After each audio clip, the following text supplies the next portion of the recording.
If you like the video, make sure to like, subscribe, and comment for more videos like this. For those who venture deep into the woods or forests, such as hunters, hikers, and campers, what is the scariest or most unsettling thing you've seen or experienced out there? About 6 years ago, when I was still in high school, me and about 5 other guys all went camping in midsummer in West Virginia. We took 2 four-wheelers, with a wagon attached, and rode down into the woods with all our stuff, and it was weird outside, like the atmosphere. We stayed at my friend's the night before, and it rained until about 8 a.m. It was near his house, so we just rode that way. We left the house around 1 p.m., and it was still muggy but had that electrical kind of smell outside, and all around an odd day, cloudy and whatnot. We get around 3 miles out and stop to drink, have a smoke, and all of a sudden something darts across the trail about 40 yards away. We figured it was a deer and just went on. We ended up taking extra time to get there, crossing creeks and trees had fallen, so we didn't get to camp until around 4. Set up, and all of a sudden, as we're starting to make our fire, we see something tall in the trees. We laughed and said the tree looked like a really tall deer on its back legs. Well, it darts and runs on its back legs. And we never saw it again. It must have been 10 tall. Never heard anything else that trip, but that was beyond strange for us. We were camping at Long Beach, Washington, for the Kite Festival and decided to take a late night drive. We found ourselves on some back roads in the woods, cruising along slowly with no music and the windows down. No other cars but us, and suddenly everything just felt wrong.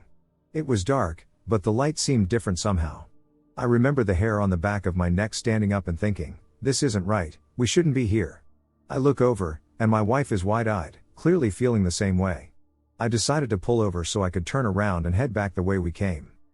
Then we noticed deer were coming out of the woods and standing on the sides of the road, and they were just staring at us. Realized the woods are oddly quiet, which just made things seem more strange. Look up, the branches were full of birds on both sides of the road. There must have been hundreds of them, all perched and alert. My wife said, we need to go. So we left. Eventually, once we had gone far enough, everything seemed normal again. I'm a pretty big fan of the idea of multiple worlds/dimensions and honestly wonder if we accidentally drove through a thin spot and briefly wound up somewhere we shouldn't have been. Around 2 years ago, one of my friends was moving from the Appalachian region to Florida in a few days, and we decided to go catfishing before he left. We didn't catch anything that night on the river, and we left around 2 to 3 a.m. On the drive back, we hit a fog. I remember the window was cracked because I was smoking a stogie. My friend was half asleep in the passenger seat but still conscious. I had just looked up from changing the song on my phone, and right in front of the car was what I can only describe as a shadow.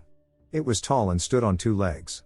It had no color or details, just a black void in the shape of an upright silhouette. It was right in front of my headlight, too, and it still didn't show any detail. The thing about this whole experience that terrified me the most was that after it had passed us, it smacked the weeds and tall grass on the side of the road, and it made such a loud sound because of how fast it was moving. Hearing that noise after what I had just witnessed sent a chill down my spine.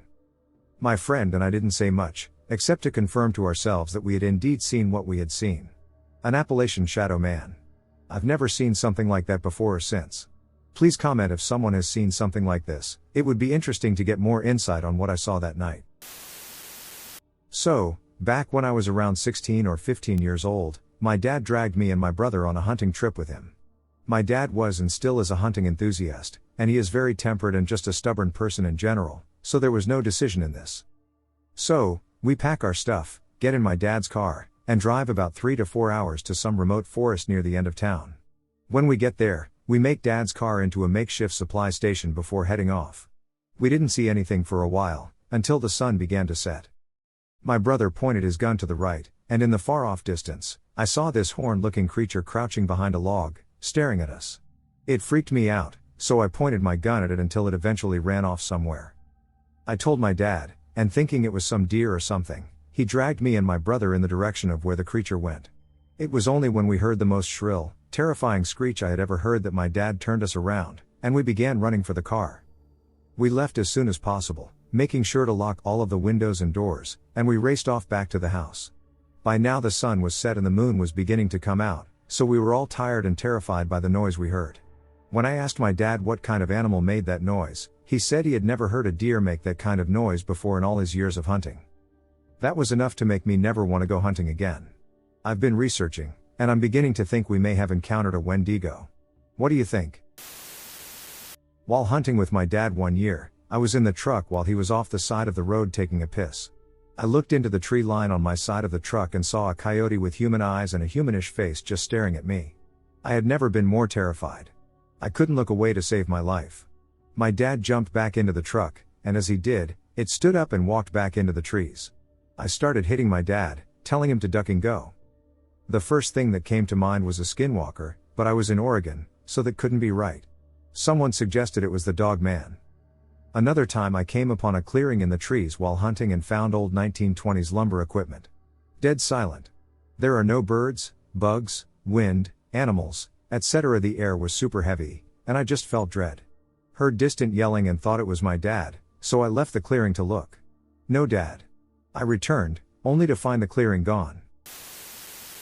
I just could not believe what the duck I saw. You don't have to believe me, folks. But good Lord, do I know what I saw? I was camping with my Boy Scout troop in Alpine, New Jersey when I was in early 8th grade, November of 2010, I stepped out of the cabin in the middle of the night to take a piss and went out and did my business. I stood outside for a second, taking in the campsite. I was standing by a picnic table and glanced around. The moon was so bright that it made the sky look dark blue rather than black, and there was a light fog ominously cascading along the campsite. I heard rustling in some bushes and didn't think much of it at first. But it continued and got louder. Slowly, I moved my flashlight along until I got to the source of the noise as it got louder and louder. I looked over and saw something that I still don't quite understand, to be honest. This thing was gigantic. Standing on hind legs, he was tall and had a muscular body with fur that looked to be black/dark gray. He had the head of a dog/wolf, only thicker. And the weirdest part? Yellow eyes. I stared at him, and he stared at me. And then he just vanished. Ran away faster than I could even blink.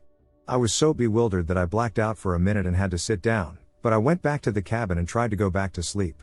I managed to block it out of my mind for a while. Repressed memories is the term, I believe, but it eventually resurfaced when I watched an episode of Monster Quest about werewolves. This doesn't really bother me anymore, truthfully. I actually think it was pretty damn cool, almost like the setting for a perfect horror movie, lol.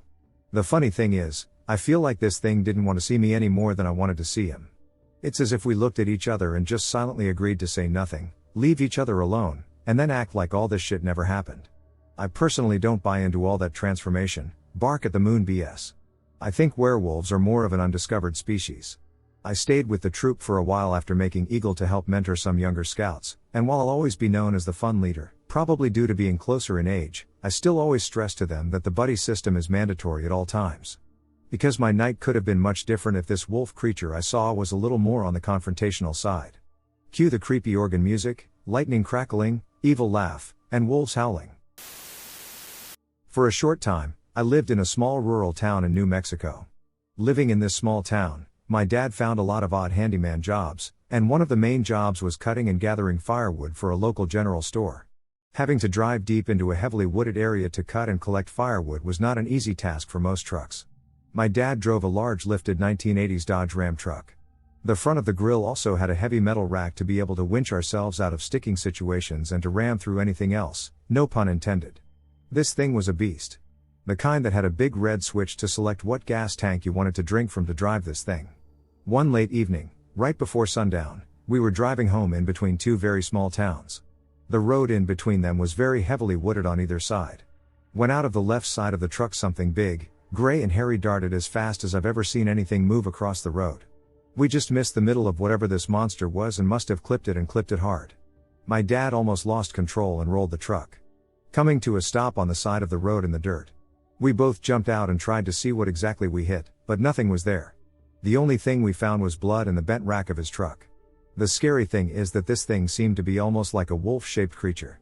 And the even worse thing is that we were able to see the top of whatever this thing was over the hood of a truck with a roughly 2 to 3 inch lift. After a couple of minutes, both my dad and I got a very eerie feeling in the area, so we ran back into the truck. My dad drawing his gun from under the seat just in case.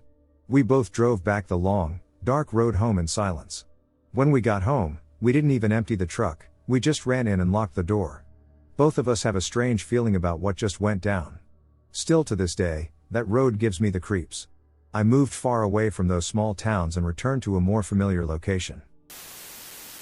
My boyfriend, an experienced camper, and I, never camped before, decided to go camping at a local lake early in October. We did all the typical glamping prep, with plans for s'mores, campfire food, and eventually sleeping in a tent on the bank of the lake. However, timing was not on our side, and we only got to the campsite about 30 minutes before dark, so we rushed to set everything up. To put things in perspective, I am a timid individual who doesn't enjoy the outdoors and required convincing to embark on a camping trip. I had full trust that everything was going to work out, and any ill feelings were just because of me overthinking and generally being inexperienced. But back to that night. We had eaten dinner and decided to go into the tent to hang out until we went to sleep. It was eerily quiet outside, and the only thing we could hear was the wind against the rain cover of the tent.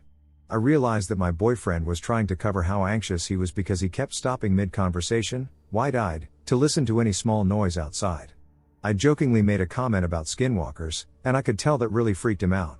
He also is typically a person who blasts music, but asked if he could turn it off, which was out of character. Around 9:30, we decided to go to sleep, and because the tent was small, I could hear his breathing. He is typically the type to fall asleep in 5 minutes, but we both stayed awake for almost an hour attempting to sleep. He eventually broke the silence, telling me we had to leave because he felt like someone was outside our tent. I quickly agreed, and boy oh boy, there was nobody we could see, but we both felt undeniably not alone. Another thing was that after we got back to our place, he was telling me about how he was thinking of where the hatchet we had was and how he could defend us if need be. This is extremely out of character because he is a 6 feet 5 inches pacifist who prides himself on being able to use words to avoid conflict. His comfort with nature and the woods is particularly noteworthy. Hearing that from him made it even more clear what headspace that place put us in. It really put us both in the fight or flight mentality. The entire night felt like the first 5 minutes of a supernatural episode. We gathered all of our belongings and hurried back to the car, but we were unable to unwind until we were out of the forsaken woods. It may not seem like a huge deal because nothing explicitly happened, but the fact that both of us had such an overwhelming sense of anxiety and genuine fear for no explicit reason was one of the most terrifying things I have experienced. I was in Lincoln State Park in southwestern Indiana. My family and I were staying in their cabins, so it's not exactly the most remote area, though there is a lot of wooded land. I hiked alone to the fire tower, a trek I've completed dozens of times before, and reached the summit. I enjoyed the view for a bit, then climbed down and started going back because it was getting dark. I was walking on the trail not far from the tower when all of a sudden I felt this overwhelming sense of warning and terror. It was a suddenly random, huge wave of terror and dread I have never felt. It was like some sudden spidey sense kicked in, and it was telling me to get out of there now or I was going to die. I didn't fight it and started running back to the campgrounds and then heard something moving through the woods like it was running alongside the path. I looked to my right and saw a very big brow blur and what looked like a giant brown arm flailing about, and then whatever that thing was veered off and quickly moved away from. That didn't comfort me at all, so I went into a flat-out sprint at a speed that would probably rival the Usain Bolt and didn't stop until I got to the trailer camping area, where I finally had to catch my breath. To this day, I continue to believe that it might have been a Bigfoot, as the only other plausible explanation is that it was a brown bear, which is nearly impossible given that Indiana only occasionally sees black bears, which are much smaller. It could have been a person, but it would have to be a big person, as in 7+ foot tall bodybuilder, and I don't think there are any 7+ foot tall bodybuilders that like to wear brown clothes and then go mess with people in the woods, and it also doesn't explain the sudden wave of sheer terror I felt. That was the only time I've ever had such a sudden, strong sense in my life. A couple years ago, my husband and my 1-year-old terrier/beagle mix were out in the middle of nowhere, Michigan, camping in the pines. We camp in a tent, which has always felt safe until that night. Around 2 or 3 a.m., I woke up to a sharp bark from my dog, who was sleeping in the tent with us. Suddenly, I hear a very faint howl coming through the trees. It's followed by several more howls, all repeating back and forth to each other. I grabbed my dog and held him, whispering into his ears to keep him calm. In my mind, I was imagining a pack of coyotes or wolves rolling into camp, ripping open the tent, and eating all of us. The howls got closer and closer, and soon I could hear a bunch of padding feet. I have never felt frightened in my entire life. Eventually the feet and the howls moved away from us, and I could let my dog go, but I didn't sleep the rest of the night. I'm not sure what was lurking in the woods, but the woods in Michigan are particularly eerie. Something weird just happened to me, and it may or may not be paranormal. Please let me know how you feel about it. So it's Christmas Eve, December 24th. I went for a walk with my dog.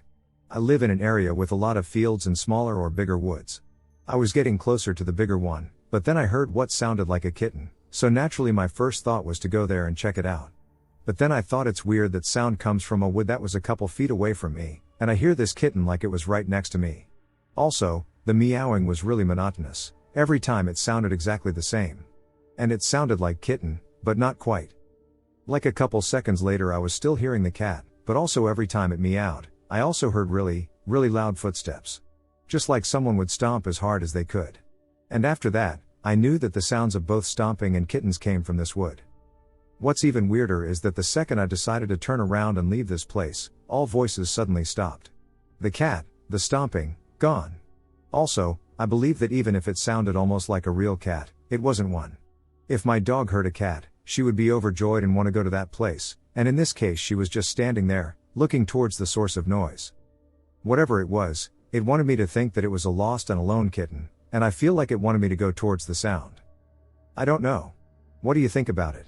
If I didn't live in Poland, I would be certain that it was one of the infamous skinwalkers, mimics, or something similar. Do you have any ideas what it was? Was it even paranormal or? I was once fishing with a friend on a lake in the middle of nowhere and not a soul around. We had parked a few miles away and had to walk through dense woods with our gear to get there. About a 30-minute walk with the gear. To paint a picture, once you get to the lake, the trees open up so you can see the lake around you, but you cannot go further through the trees. And you lose cell phone service during the car ride about a half an hour away. A very secluded feeling. We had been there all day, a good 6 hours of daylight, and nobody else came. It started to get dark around 7:30 p.m., so we made a little fire in a pit. Around 10 p.m. we put the fire out. It was pitch black outside. My friend had just recast his rods after I'd done mine so we could settle in for the night. We stay up till around 1 a.m. just cracking jokes and eating food, with only the sounds of nature, birds, owls, and whatnot, and the wind, surrounding us. After we turned the tent light off about 1 a.m., we heard zipping noises coming from outside, as if someone were opening a ziplock. Just two, my friend nudged me and grabbed a small bat, looked outside, and said nothing was there. 10 minutes go by, and we are confused over this noise. Then we heard a splash. We both jumped up and ran outside, but there was nothing visible in the water, it was dark, and no lights or people around from what we could see. We both got into the tent. By this time I'm shitting myself clutching onto a bat. We have no option but to stay, the car is too far away, and the woods are too dense to walk through during the night, especially if something is out there. While we're inside, a really deep male voice sighed next to the tent. "You know you're not supposed to be here," my friend said. "Who's that?" There was no response. We get up to look, nobody there. No noises of someone walking away, no nothing. We turned the torches on and looked around, stuck in a single spot outside the door of the tent. Stood there for about 5 minutes just looking, making sure no one was there. There wasn't. We went back to bed but didn't sleep. We spoke very quietly for the next 6 hours. 6 a.m. came, the sun was out again, we got up to get the duck out of there, and when we went outside, there was blood on the trees and a single footprint in the fire pit we had made the night prior that belonged to none of us. My dog and I leave the house to take a little stroll in rural New Hampshire. There's a main road that's paved at the top of the hill. There's a dirt road that comes down from the main road, hits a lake, and then goes back up to the main paved road. Now, it's a dirt road, but it's a developed dirt road, and maybe 20 or so houses are along the road or on the lake. So basically it's a closed circle. The house is inside the circle. We hike straight down the hill through the woods to the lake. It's a young wood, so although it's a forest, it's not a dense, old-growth type of forest. There's visibility. It's not that far to the lake, but we seem to be hiking for a much longer time. I mean, it's maybe a half mile, and that's stretching the distance. The woods are getting deeper, and suddenly, we're in a ravine. I realize I have no idea where I'm inside this circle of paved and dirt roads. My dog is no help. He's amiable enough for a Malamute and happy to be ambling along in the woods, but he's no rocket scientist. I start heading up a small ridge to see what I can see, and soon we come to a huge clearing and see a farmhouse and barn. There is no clearing, farmhouse, or barn inside the circle. Where the hell are we? It takes a minute, but I realize that we are outside the circle, at a farm that's at the top of the hill and on the paved road. So, while heading mainly down and to the right and inside a circle, we have ended up to the left and uphill and outside the circle. Maybe you just think I really stink at navigating and walking in a straight line on my own turf. Well, I couldn't cross the farm because my dog is not exactly the most friendly animal, and I had no idea how amiable the farm dogs might be. So, we headed back into the forest, and I was able to successfully navigate my way back home. Weird. Obviously I somehow didn't notice crossing a ditch, a dirt road, and another ditch and just walked too far. But I'll always wonder if those old guys playing ninepins didn't play a little prank on me. Growing up as a Maori boy in the Northland, we would go up and see whānau near the Waipaoa forest. My cousins and I used to explore the forest, and at times, things got a bit unsettling. One time, we went really deep into the forest, and we ended up being lost for about 8 hours. During that time, we felt something freaky like we were being watched. It was like we could sense the presence of the Patuperia Lol fairy people from our culture. Even though it was a bit eerie, we didn't panic. There was a weird calmness about the whole situation, as if they were looking out for us. Eventually, my uncle found us and gave us a mean hiding, but I always felt like we had some kind of protection or watchful eyes on us whenever we entered the forest. It taught me to be respectful to the forest and all its creatures, as they might be the ones to help when things go wrong. And will always remind me of the mysterious and beautiful connection between people and the natural world here in Aotearoa Core. I have a lot of creepy backwoods yarns. Probably the most inexplicable and downright scary was the time I encountered what I believe was an old Appalachian witch. About a month ago, I hiked to a place called Dismal Creek in Transylvania County, North Carolina. Known as the Land of Waterfalls, the county is just running wild with creeks and tributaries. Very beautiful, but it's always had a mysterious feel. I've always felt curious while visiting the area. Dismal Creek was different though. A man by the name of Jim Bob Tinsley wrote a book called Land of Waterfalls about southwestern NC and described Dismal Creek as the most foreboding place in the southern Appalachians. Keep in mind that I only learned this after my visit, and had I known of Tinsley's apprehension, I likely would have never visited. The hike itself is ridiculously demanding. Grades of over 50% make up the majority of the hike, and that's not an exaggeration. There are 4 waterfalls on the way up to the creek. The first 2 feel very sublime. Safe, but there's something channeling through. About the time you hit the third falls, called Grotto, the feeling of dread starts to become very prominent, but a sense of beckoning drew me onward. A very difficult feeling to describe. I got to a split in the path, and because the area is so unforgiving, my map was inconclusive. I could hear the falls down the mountainside but felt I needed to go up and over via the right path. I left a mark for myself to determine the way back, and I headed up to the rugged jumble of earth that was the ridge line. I had just started the intense scramble when I got the sense that I was being watched. I turned to look behind me and thought I saw someone disappear into the rhododendron and mountain laurel surrounding the trail. I only saw the back of what appeared to be a cloak. There was no sound. It didn't make sense. The leaf litter gives away even the smallest insects. I should have heard something. I attributed this to a combo of dehydration and sheer exhaustion. I've seen shadow people in the woods before due to that, so I really didn't put much stock into it. I couldn't shake that feeling of dread, though. I continued the climb, step by grueling step, and after cresting over the ridge, I was in Dismal Holler. I found myself looking down a nearly 70-degree angle with a rope anchored to a tree.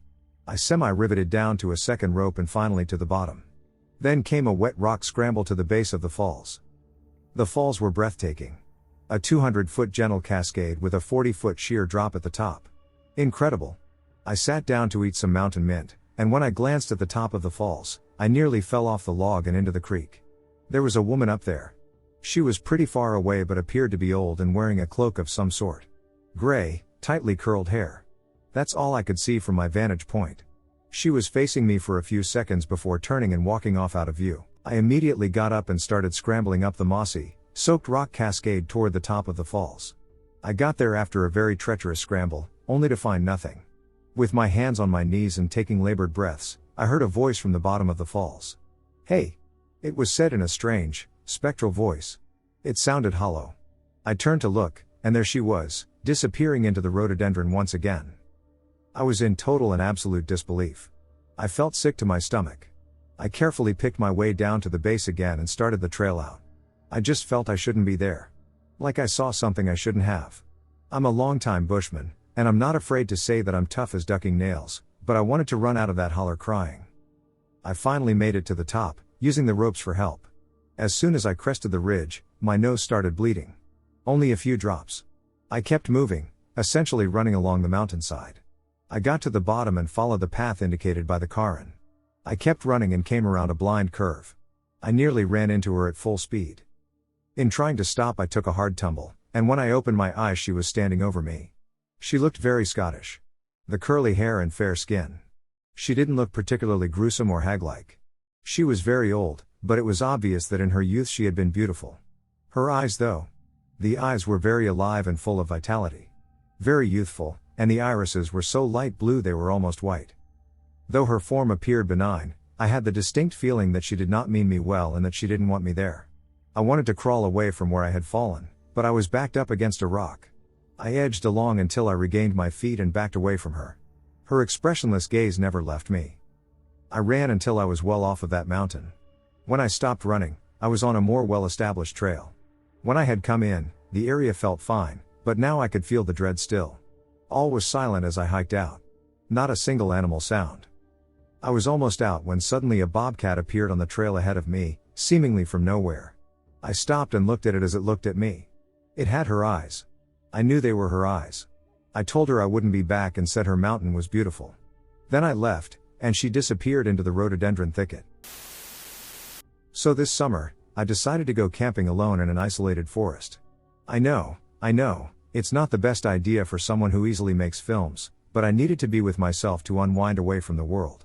I found a spot on a wild camping app that looked perfect, quiet, far from everything, with a beautiful view and no noisy neighbors. Basically, paradise to escape from daily stress. I arrived there late in the afternoon. I set up my tent, prepared a campfire, and settled in for the evening. The sun was slowly setting, and the forest was beginning to plunge into darkness. It was really quiet, too quiet. There was no sound, not even the singing of birds. I found it a little weird, but I figured maybe it was just the serenity of nature. After eating, I sat around the fire and watched the flames, just to relax. That's when I started hearing strange noises. At first there were creaking sounds, as if someone or something was walking between the trees. I figured it was probably animals, so I didn't pay too much attention to it. But as the night progressed, the noises became more persistent. Regular creaking sounds, almost like footsteps, but they seemed to circle around the camp. I tried to turn on my flashlight, but the battery was almost dead. I figured maybe it was another camper or hiker who got lost. So I decided to go check it out, so I wouldn't spend the night wondering what it was. I went a little deeper into the woods with my flashlight. The further I went, the weirder the atmosphere became. The trees seemed to close in around me, and the ground was strangely muddy. I felt like someone or something was following me, but every time I turned around, there was nothing. Just darkness. Suddenly, I saw something that made me stop in my tracks, a blurry silhouette between the trees. I couldn't make out any details, but it was clearly a human form, barely visible in the darkness. My heart started racing, and I decided to quickly turn around. I didn't wait to see if the figure moved or not. I returned to my tent as quickly as possible. When I arrived at my camp, I noticed something even creepier. My tent had been undone, the ropes were untied, and the sleeping bag was scattered. I felt extremely vulnerable. I stayed up all night, lying in my sleeping bag, listening to every noise, every crack. The next morning, I quickly gathered my things and left as swiftly as I could. I don't know what it was like that night. Maybe it was just my imagination playing tricks on me, or maybe I stumbled upon something much more sinister. Either way, I will never go camping in this forest again. If anyone has a similar story or knows what could be causing these noises, I'm interested. See you later, and be careful where you camp. I come from my small hometown in Louisiana, known as Vacherie. Vache is French for cow, and Erie means laughing, and since it started as a ranch, it translates to laughing cow. The story of the giant growing up, I heard the story of the man who saw the giant from multiple older people. Apparently, in the 1800s, a man was chased by a naked, hairy giant about 12 feet tall. My best friend's uncle was hunting in the swamps in the early 1970s when he encountered the same thing. He said as the thing charged him he took a shot at it out of fear, then when he saw it did nothing he dropped his shotgun and ran for his life. My friend's dad said he found the gun right where his brother said he dropped it. He swore till the day he died that what he saw was real even after being the subject of ridicule. Lights over the swamp. My sister and I used to stay up over the summer to watch the lights emerge from the swamp and then cruise along at treetop level before disappearing over the horizon. They never made any noise, and the colors I remember were red, green, blue, and white. When I was older, I sat out there with a pair of binoculars and watched one rise. Looking at it, I was surprised to see it wasn't an orb but rather cigar-shaped with a red light on one side and a blue on the other. That same day, my sister also witnessed it. Speaking of that, when my dad was younger, he and his brother went frogging. He said they were cruising down the bayou when his outboard motor just quit. He was working on it when the UFO passed right above them. He said he remembered being incredibly frightened as this huge object passed overhead, blocking out the stars, completely silent. Then it took off at an incredible speed, and he says a few seconds later 2 jet fighters tore by chasing it. My dad had little time for foolishness or telling stories, so to hear this from him and watch him tell this in a serious tone, well, I believe he did see it. Finally, there's the Mad Stone of Vacherie. Growing up, I heard stories of this stone, supposedly given to the ancestor of the man who owns it by a Native American who said it was taken from the heart of an albino deer. When placed on an infection or area that had venom injected by a snake or insect, the stone would stick to the wound and would drop off when it was healed. According to the newspaper article I just read, it was used on over 4,000 people, and there is also an article from 1892 about it.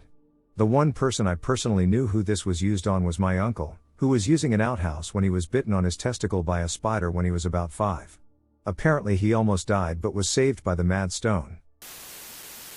A friend and I were hitching around the south of France, camping anywhere we could find a spot to put out a little tent. For a while, she would be really uneasy and be unable to sleep, as I think the sounds of cars and civilization in the distance made her worry that someone might see us. I knew that they were way further away than they sounded to us at night and was unfazed by it all. Usually she'd sleep badly and be shocked and slightly irritated by the fact that I could just switch off and go to sleep. One night, we were struggling to find somewhere to camp before sunset. We had ended up really in the middle of nowhere. We came to what looked like some dense woods with possibly a bit of a clearing further in and decided to take our chances. I had to fight and hack through a lot of ferns that were taller than me to get to this clearing, and honestly, I started to regret it, with this sudden feeling hitting me that we should turn back. I actually stopped what I was doing, stopped moving, and looked at her, ready to say, "No, let's go back." But she was looking at me to keep going, and I felt like I had to provide us somewhere to sleep. I think she was used to me unfalteringly doing whatever had to be done. I had no real reason as to why I didn't want to continue, and at this point we didn't really have another choice, to be honest. We got to this clearing. It was actually kind of swampy, wet, and very uncomfortable, but it had to do. I felt so uneasy. I lit a load of candles outside our tent, rare for me, but I really wanted more light, and drank some beers to try and feel better. We both started getting really grumpy with each other and had an argument. I've never seen her so mad at me before. It wasn't like she could just walk out into the woods away from me to cool off, though, so she laid next to me in the tent, bitching about me in her diary. Since then she laughs about how unreasonably angry she was that night and how she was writing such angry stuff about me. We eventually laid down to sleep. I couldn't. There was this weird sound. I didn't mention it for a while because I didn't want to scare her, but eventually asked if she heard anything. She said she didn't, and I didn't elaborate or push it. It was like unintelligible whispering all around us. Everywhere. And it sounded like something was moving around directly underneath my head, not like leaves rustling, but like everything moving. Creaking and tapping and rustling, but not like leaves rustling. And I couldn't feel anything moving, but I figured that for something to be moving enough for it to be that loud, I surely would have felt it. I kept piling clothes beneath my head to block it out, as I thought it was probably some insects under the tent, but the sound didn't sound any less loud or clear. I barely slept at all that night. The sounds wouldn't go, and I felt sick with anxiety. The next morning I made us pack up and get out in a hurry. I didn't really talk to her about it because I didn't want to scare her or make her worry, and I was just glad she'd managed to sleep for once. But that was one of the biggest nope feelings I'd had in a long time. That whole place felt wrong. In the summer of 2022, I was desperate and frustrated. I had quit my job a few months prior in the pursuit of my own startup, and my business wasn't exactly thriving. After 6 years of IVF treatment, my wife had blessed me with a daughter early that year, and while I was elated to be a father, the stress of being a dad, the financial pressures from the clinic, and the weight of being the sole provider for my family had taken a significant toll in the recent months. As summer approached, I decided I needed a weekend away to clear my head and get back into the grind. I decided to take a 2-night trip, just me and our dogs, to a lake off an old logging road about 3 hours from home. It was one of my favorite spots, and I knew the woods there quite well. I packed my things, leashed the dogs, 2 blue heelers, and set out early one Tuesday morning. When I got to the trailhead, the parking lot was empty. In the middle of the week, I was stoked to be alone. There was a single deer path up a canyon about 1,200 feet over 5 miles to get to the lake, and neither myself nor the dogs met anyone else on the trail the entire way up the mountain. I got to the lake around midday and spent the afternoon fishing and collecting wood and water for the coming night. The lake was pristine and quiet. Not a soul in sight. I was truly alone, aside from the dogs. I found a flat spot on the east side of the lake where the vegetation cleared so I could set up a tent. I made a small camp about 30 yards from the trail. I would have preferred to go further up the mountain, but it was still early in the season, and when I got to my campsite, the rest of the trail was too snow-packed to continue any further. As it was, I had to navigate over several hard-packed embankments before I got to a suitable area. The icy slush was difficult to navigate, even for the dogs, and when we had finally crushed our way over and through a few hundred yards, I decided we would be going no further. I set up my tent, hung my pack on a limb, and pulled my fishing pole back in the direction I had come. I spent the evening catching and cooking fish at the edge of the spillway, and as the sun began to set, the dogs and I made our way back to the tent. Slipping over wet stumps and clumsily pushing through the snow, I stumbled into camp exhausted and ready for a fire. As I approached the site, though, I realized some things were out of place. My pack, which had been hung on a limb, was sitting neatly on the other side of the clearing, about 20 feet from where I had left it. Sitting on top of it was a large eagle feather. The hair on the back of my neck stood up. The dogs began to growl, but as they circled the site, there was no one there. As I approached my tent, a stick had been used to carve an inscription into the dirt outside the entrance. It was to us, one upside down, connected to the other by a thin line and then further connected by another line to a larger U shape. I would describe it as a Native American petroglyph in the shape of a bird or eagle. Uniform, symmetrical, and above all things, fresh. Someone had been here. Someone neither I nor two very distrusting dogs had seen, heard, or smelled. Someone who had left no footprints through the snow and mud, someone who had not passed us on the trail, or whose car had been parked at the trailhead. My stomach dropped. I felt a presence of being watched, but I couldn't tell from where. I quickly built a huge campfire and with dread watched as the last of the sunlight sank beyond the ridge. That night was a fever dream. Pulling the dogs into the tent with me, I clung to my knife and flashlight, praying that whatever was watching me would leave. It didn't. Throughout the night, I was periodically awakened to a variety of sounds. Yells, shrieks, the snapping of branches. The dogs would sit up, growl, and bark until I would open the screen of the tent and shine my light into the forest. At one point I had just drifted off to sleep when the dog's low growl woke me up.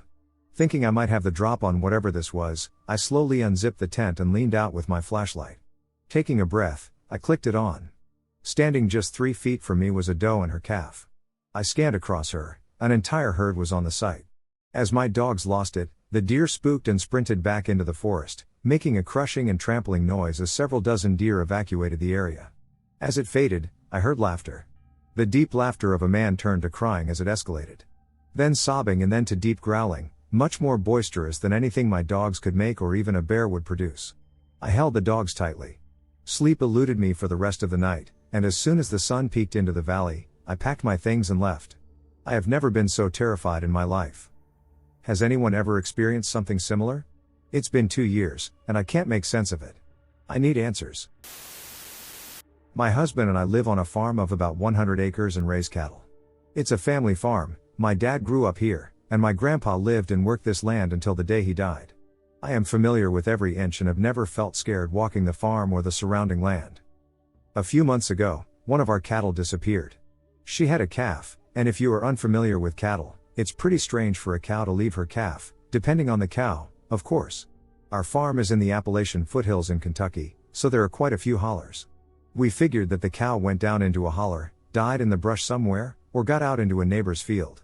My husband looked and looked but never found her, never found a body, never found any evidence of that cow. The day she went missing, there were some strange spots in the grass of the field where it was all laid down like something had smushed it, and, oddly enough, 2 vehicles ran out of gas right near those weird spots.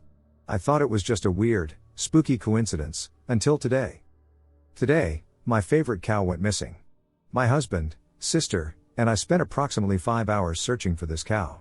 We combed every inch of fields, we searched the hollers, we checked the neighbors' fields, no sign of her. She also had a calf and was notoriously good mama. The calf is still here. I figured she got out into a neighboring corn field, or perhaps someone stole her, which would have been weird because she was an older cow and was also the only missing cow, Until I experienced the strangest thing that makes me think maybe it is supernatural. My sister and I were out looking for the missing cow around 6:30 to 7 p.m., and between two of our fields there's a piece of land that we don't own that sits in between two of the fields we do own. It is mostly wooded and bordered with a barbed wire fence. I knew our cows sometimes crossed over, so I wanted to search there. My sister and I are both in our late 20s and grew up running wild in the woods. We hunted, climbed waterfalls, dodged snakes, and pulled ticks off ourselves. Nothing scared us then, and nothing scares us now. I crossed over the barbed wire to go look for the cow, and my sister stopped, which is weird. She's my younger sister and always follows me. I was teasing her, calling her a chicken and telling her I'd been there before and that I wouldn't take her anywhere dangerous and that she knows that. She kept stalling, and I finally got short with her and yelled at her to come on. She crossed the barbed wire but kept stopping. Finally she caught up to me, but as I walked further into the woods, I got a terrible feeling. The only way I can describe it is dark. My sister also kept saying she couldn't hear me, even though I was talking loudly and was only 2 feet away from her at the most. I finally stopped, turned around, and we booked it out of there. Once we crossed back over the barbed wire, the unpleasant feeling went away. My sister went home a couple hours later because she was unusually tired. I texted her and asked if she thought the woods felt off. She says that she was terrified the entire time. I'll quote her text below. "It was like we were going down a dark path to nowhere. I like to explore, but it didn't feel right. It gives me chills and almost makes me cry thinking about it, so I just told myself I was psyched out. It was right when we passed the fence, like we were somewhere we shouldn't have been. I was actually scared. I trust you in everything, of course, but the feeling I got standing and looking into the woods was just telling me not to go, not to cross the fence. The farther we went, the worse it got, like a dark shadow or something screaming at my insides telling me to go back. Afterwards, I got a heavy feeling, making me so tired." This all happened this evening. We never found the cow or any sign of her. I also have this horrible lingering feeling from being in those woods. I feel dread when I think about it. I'm exhausted, and I'm jumpy. I wanted to recount this story somewhere so I wouldn't forget the details and see if anyone had any similar experiences or thoughts on what might be happening, supernatural or otherwise. I can tell you I have never felt anything like that in my entire life, and my sister is never scared, which scared me even more. My partner and I went camping in West Virginia for the first time last night. We were driving back home from Richmond, Virginia, and decided to stop and do some light hikes and camp out overnight on the way back. We were able to snag a camp spot at the Kanawha River campsite. By the time we got there, the sun had just set. We were the first campsite on the grounds, with no one else visibly nearby. Despite this, we got the tent up pretty quickly and wanted to start a fire, but it had rained earlier in the day and the fire pit was soaked. We tried for about an hour, and although we got some good embers and a few flames, nothing quite held up. We might have tried longer, but we kept hearing howling that sounded like a dead ringer for a wolf, singular, only one howl at a time, periodically, and seemed to be getting louder each time. I should mention now that due to lack of internet and therefore lack of music or podcasts, I spent the time setting up and attempting a fire whistling off and on out of habit. We were exhausted by the day and maybe feeling a little paranoia as a result, so foregoing the fire was an easy L to take. We hung our little electric lantern with dim lighting from the ceiling of our tent, zipped up the walls, and tucked ourselves in just after 9:30. We were passed out by 10. It wasn't until later that we heard something neither of us could really explain. I woke up suddenly to a piercing sound. The only way I can describe it is as a howling wind filled with thousands of screams all at once. But from inside the tent, there appeared to be no movement at all outside, the tent sitting completely still. No wind. I grasped my partner's shoulder, who was already awake, and we remained motionless and silent for several more minutes. It lasted about 3 to 5 minutes altogether. After it stopped, I checked my phone. It was 2:34 a.m. After both confirming to the other that had happened and they weren't crazy, we tried not to think about it too much and go back to sleep. Nothing else happened, and in the morning, we asked some other campers further into the campsite if they had heard anything last night, and one woman said she had. From what we've looked up, there aren't even wolves in that area, and there are no nearby trains or any type of infrastructure that could have made the noise. It could be an owl of some sort, but even so, it sounded like a chorus of them for an extended period of time. I've also seen since that whistling is a terrible thing to do in the Appalachian woods, but I don't know if that's real folklore or just TikTok propaganda. Would love it if anyone knew what it could have been or had any insights, paranormal or not. I think I had an encounter with the Fae a few years ago with my cousin, and I want to know people's thoughts. For the sake of this story, I'm going to call my cousin E. So all of this started a few years ago when me and my family went on a vacation to Ireland during the spring. I don't live in Ireland, but my cousin E and her parents do, and they have a house close to this lake called Loch Derg. It was a warm day, so E offered to take me down to the lake just to swim and hang out for the day. For more context, to get to this lake from E's house, you have to cross through these woods, and for the people that aren't familiar with Ireland, these woods are kind of scary and seem like they are from a fairy tale, and the locals are very superstitious about them. They are called Ballycuggarin Woods. We packed a picnic because we were planning on being by the lake all day. We left E's house and started our walk through the woods. The walk was pretty normal, and we had been through them many times before, so it wasn't scary. We made it to the lake, and my cousin E brought us to a remote area so no one would really bother us. I decided I wanted to get in the water straight away, but as I was getting ready to jump in, something didn't feel right. I was swimming around for maybe 10 minutes, and then E decided to join me. We started swimming away from shore to more of an area where branches and trees were hanging over the water. I was swimming a little faster than E, so I made it to the more secluded area first. When I go there, I swear I felt the air shift, and it wasn't like any other presence I've felt before. E finally caught up to me, and when she arrived, I felt something touch my leg. Obviously I thought it was E, and I asked her why she touched my leg. She looked confused and said she didn't touch my leg but reassured me that it must have been a fish, so I just brushed it off. After staying in that area for about 5 minutes, E and I decided to race back to where we came from.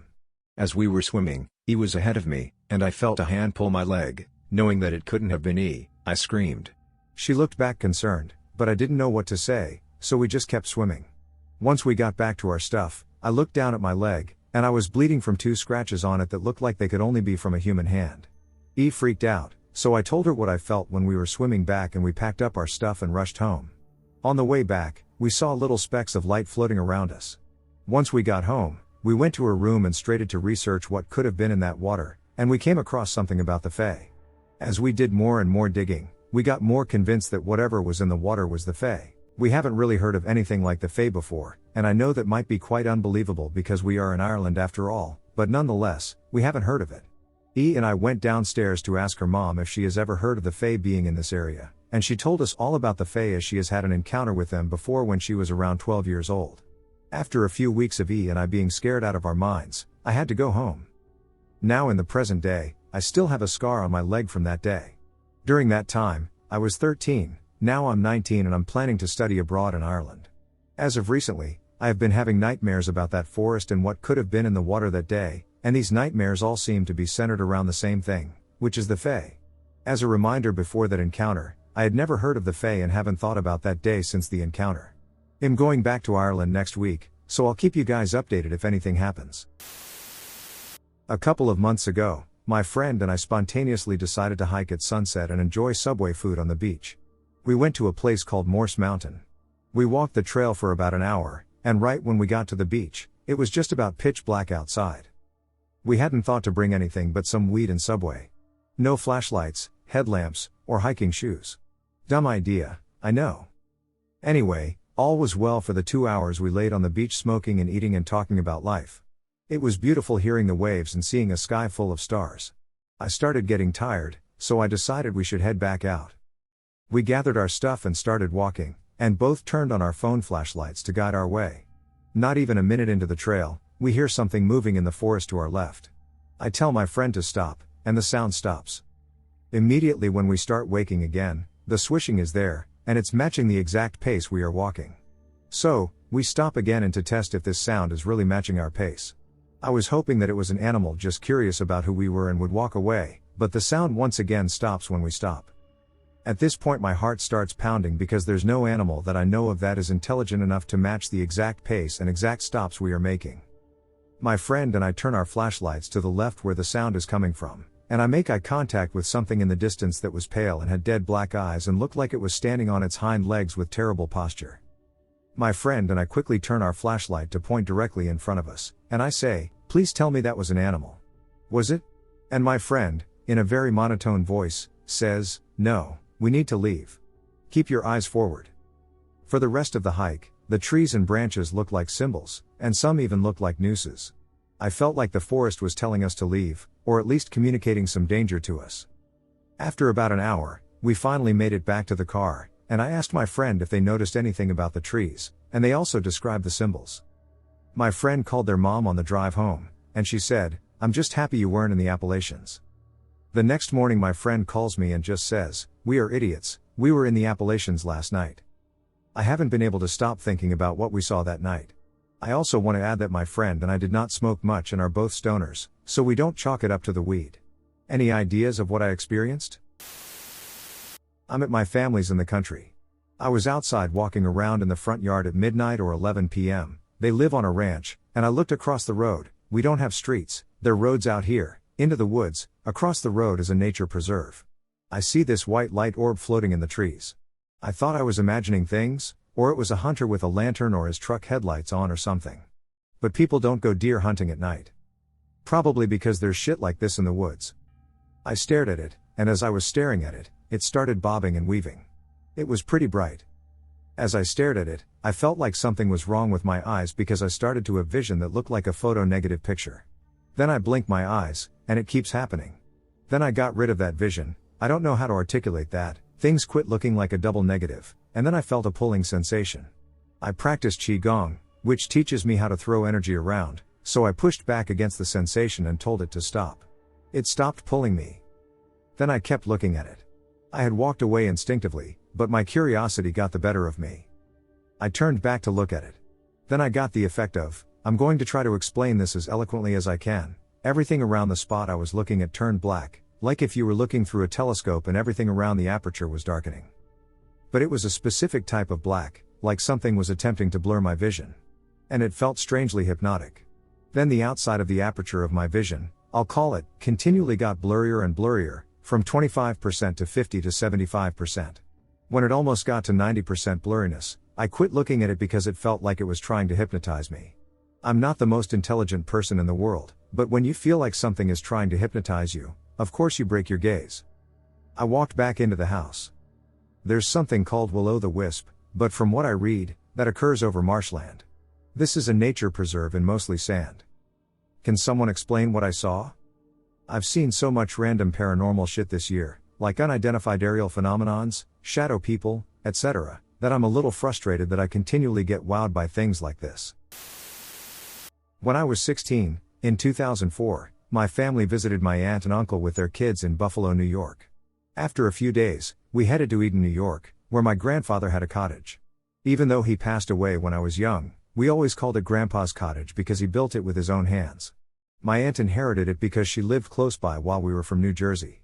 My grandma had died from lung cancer before I was born, and both of my grandparents had their ashes spread on the cottage property.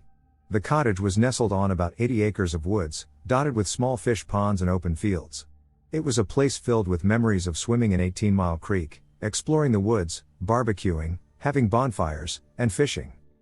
At night, my 3 cousins and my sisters would camp in tents outside the cottage in one of the open fields. We played a game called the Lantern Game, invented by my cousin, let's call him Timmy. We used a battery-powered lantern that we kept outside our tents for bathroom trips. The game was simple. One person would take the lantern into the deep woods, place it on the ground, and then return.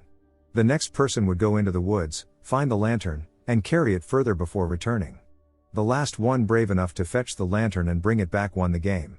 We had a few flashlights at the tree line, and the distant sound of voices was our guide back. Being one of the younger cousins, I usually quit after my first or second turn, but that year, at 16, I was determined to prove myself, especially to my 2 older sisters. Timmy and his older brother, Jimmy, were legends at the Lantern Game. They would disappear into the woods for 15 or 20 minutes before returning, and Timmy or Jimmy always won. One night, it came down to me, my oldest sister, and Timmy and Jimmy. Just before my turn, Jimmy warned me to watch out for Grandma and Grandpa. I brushed it off, trying to act cool, but once I was in the woods, fear gripped me. My heart pounded as I thought of my grandpa, who I remembered as a kind man but now as a dead, rotting body lurching behind me. My grandma was just a name and a face in an old photograph to me. I was about 3 football fields deep into the woods, struggling to find the lantern. I kept hearing noises, my mind racing. Suddenly, goosebumps covered my body, and I felt an electric charge. I couldn't hear my family anymore. Instead, I noticed a small, dimly lit shack about 30 feet away, a sight I had never seen before. Frozen, I thought I might have wandered onto someone else's property, but it didn't make sense, as this was my grandpa's property. The shack looked run down, like something from a horror story. Time seemed to stop. I saw a wooden chair in front of the door. I told myself not to move. I didn't see or hear any movement from inside, but the light being on told me someone was there. After what felt like a long time, I gathered the courage to run. As I bolted back to the tree line, my senses heightened. I ran as fast as I could, dodging trees until I saw the flashlights of my cousins and sisters. I told them about the shack. We decided to go back together to find it, but it wasn't there. Even in the daylight, with my uncle leading the search, we found nothing. To this day, I have no idea what happened. We've walked this way to get to 18 Mile Creek, so we know the land pretty well. I saw the shack, clear as day, with that dim light on. My best guess is that my mind conjured it up, a memory of panic from my dead grandfather while playing that stupid game. Though I have no idea why it was a shack. I've only shared this story in intimate settings. It still unsettles me, I'm in my 30s, because I know I saw that shack.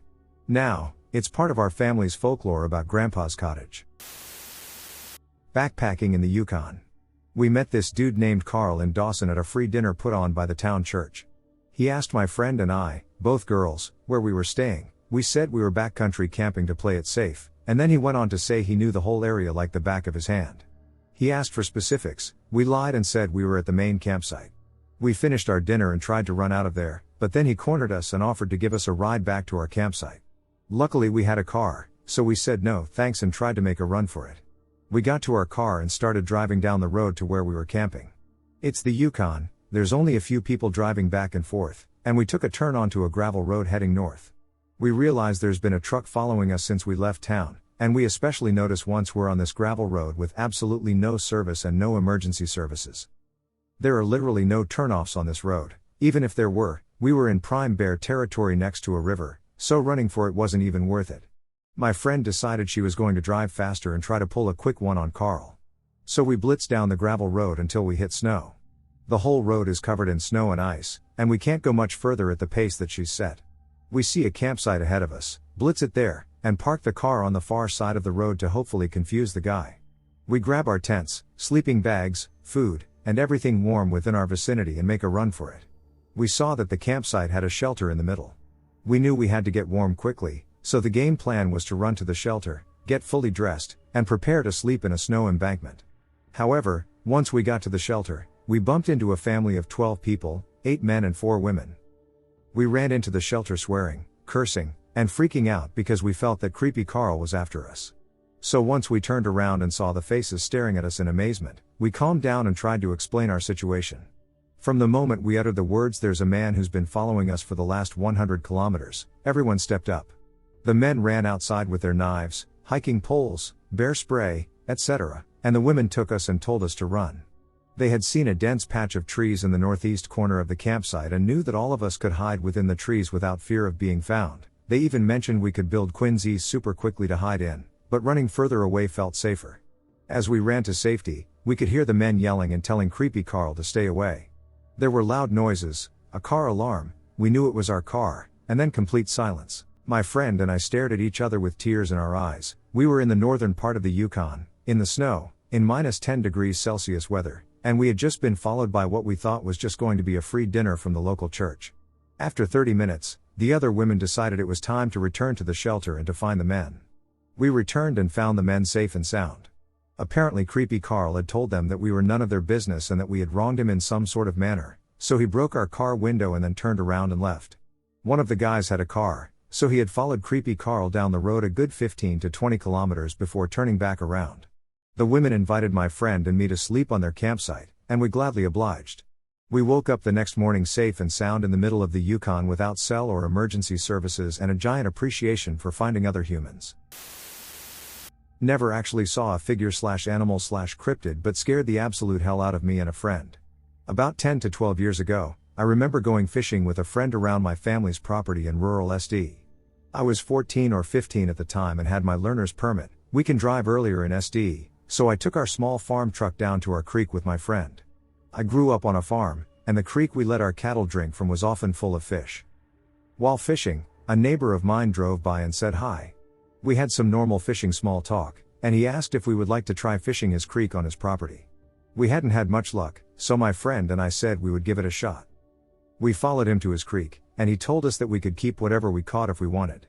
He noticed we also had a 17mm rifle with us. We always have one in our truck in case we had predators around livestock and such.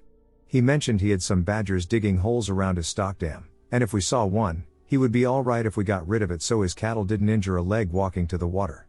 We packed up our stuff and walked down the short dirt road to the creek. The creek was to the east of us and ran in the north/south direction.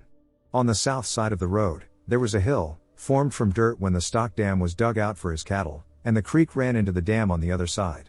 We went to the mouth of the dam where the creek led in and fished for a while, noticing it was eerily quiet. Normally there would be a lot of noise on a night like this. No wind in SD means you will be nearing all sorts of bugs, frogs, etc., but there was absolutely nothing. We thought that was strange, but fish anyway. We were catching a lot of decent-sized fish. My friend was planning to stay at my house for a couple days, so we decided we would keep a few to fry up the next day for lunch. To do this, we needed our net and stronger to keep the fish.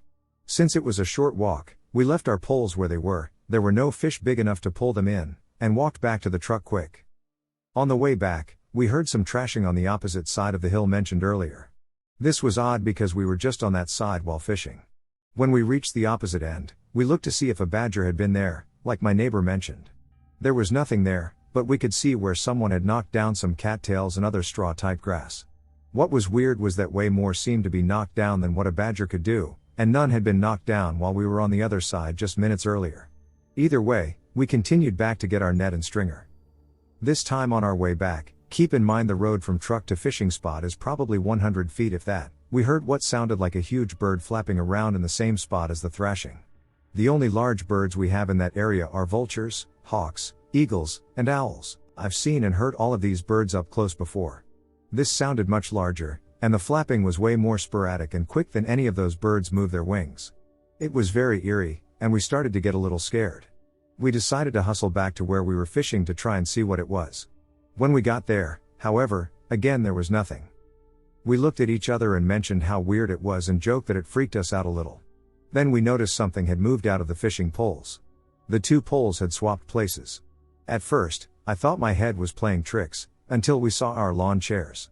This confirmed something, they switched the poles because they were sitting near the foot of the opposite chairs now. This really started freaking us out, so we decided to start packing up and leave. As we were packing up, we started to hear a noise coming from the second dirt hill on the opposite side of the pond. Most ponds are dug such that there are two dirt hills on either side. There were cattails and reeds leading around the water to the other hill, where the creek exited the stock dam. Now, we could hear footsteps coming from the other side of the hill. We thought maybe it was my neighbor, but then we heard a combination of noises that scared the absolute hell out of us. We heard the thrashing from before coupled with the flapping and a new noise. This was like a growling/snarling noise, which made no sense. I have heard coyotes, foxes, badgers, opossums, and all other manner of animals I grew up with growl or snarl at some point. This sounded like none. The footsteps were large and heavy. It's like a bipedal animal. Not soft and swift like a coyote. By now we were absolutely terrified. I grabbed the gun, and we sprinted back to the truck. It was getting dark at this point. I told my friend to drive since I had the gun. We got in, he turned the headlights on, and we could see the splashing coming from the stock dam from where the truck was parked. We wanted to try and get a better look at what was splashing around, but were too scared. My friend backed us into the road, and we sped home, with me clutching the gun the whole way. We never told anyone what happened and have only mentioned it to each other once to this day. Does anyone have any clue what it could have been? To this day, I still get eerie when driving around the back roads near home. My partner at the time is in the military, an avid outdoorsman, has the stereotypical macho personality, has camped in different states, doesn't believe in the supernatural, spirits, etc., and grew up religious. I work in outdoor settings, am an avid outdoorswoman, and have camped in various states. Before this experience, I was agnostic and didn't really believe in the supernatural, but I believed in people's experiences. The experience, my partner, M, at the time and I, F, wanted to go camping in the Allegheny National Forest for his birthday. He had this dispersed camping spot where he and his family used to go, and his family still goes there occasionally. I haven't camped in a while, but I am an avid outdoorswoman. This spot was about 2 miles from Minister Creek Campground. We went on a Thursday in September 2023 in hopes of getting the area to ourselves, which we were lucky to have. We even checked out Minister Creek Campground and didn't see a single person. I do recall the area being oddly quiet in terms of wildlife. There were no crickets, frogs, birds, branches snapping, or anything. It was just the sound of the stream all day and night. I know that wildlife starts to quiet down during this time, but I thought it was really odd on how eerily quiet it was. I could hear my own breathing, which was a bit unnerving. I've never been to a place where the wildlife was so stagnant. As nightfall came, we hiked up to the car that was parked on the side of the road to brush our teeth to avoid attracting bears at the campsite with our scented toothpaste. As we were brushing our teeth by the car, around 11 p.m., I kept hearing this drumming sound. At first, I thought it might have been some truck in the distance jake braking, but there was not a single car or person on site. For reference, the road the car was parked off of was Route 666. We looked at each other very confused as it kept getting louder and louder. It was a steady drumming beat that echoed through the entire valley. It got so loud at times where I honestly thought someone had a boombox or that my head was pounding from the intense hike back to the car, but again, not a single person was around. The campsite is a half-mile from the car, down a very steep hill. We had a clear view of the nearby dispersed spots and didn't see any flashlights, fire, cars, or people. My partner was too focused on brushing his teeth, while I was just confused about the drumming. I automatically assumed after a while that it might have been some sort of fracking machinery nearby. When we finished brushing our teeth, we stood there and talked about breakfast for the morning, but the drumming got so loud to the point where we couldn't hear each other without raising our voices slightly. After I expressed my progressing confusion with my partner, he then also became concerned and started walking up and down the road with his flashlight, looking for anything that would explain this. At this point, 30 minutes have gone by, the drumming is still going, it's in a steady rhythm, and the volume of the drumming dips from loud to heavy to soft and light. I come to the conclusion that it's just some sort of machinery somewhere as we head back down to the campsite. I didn't sleep well that night due to how uncomfortably quiet it was and didn't think about the drumming for the rest of the night, nor did we hear the drumming for the rest of the night. The next morning, the day just feels uncomfortable, and tension starts to build between my partner and me for no reason.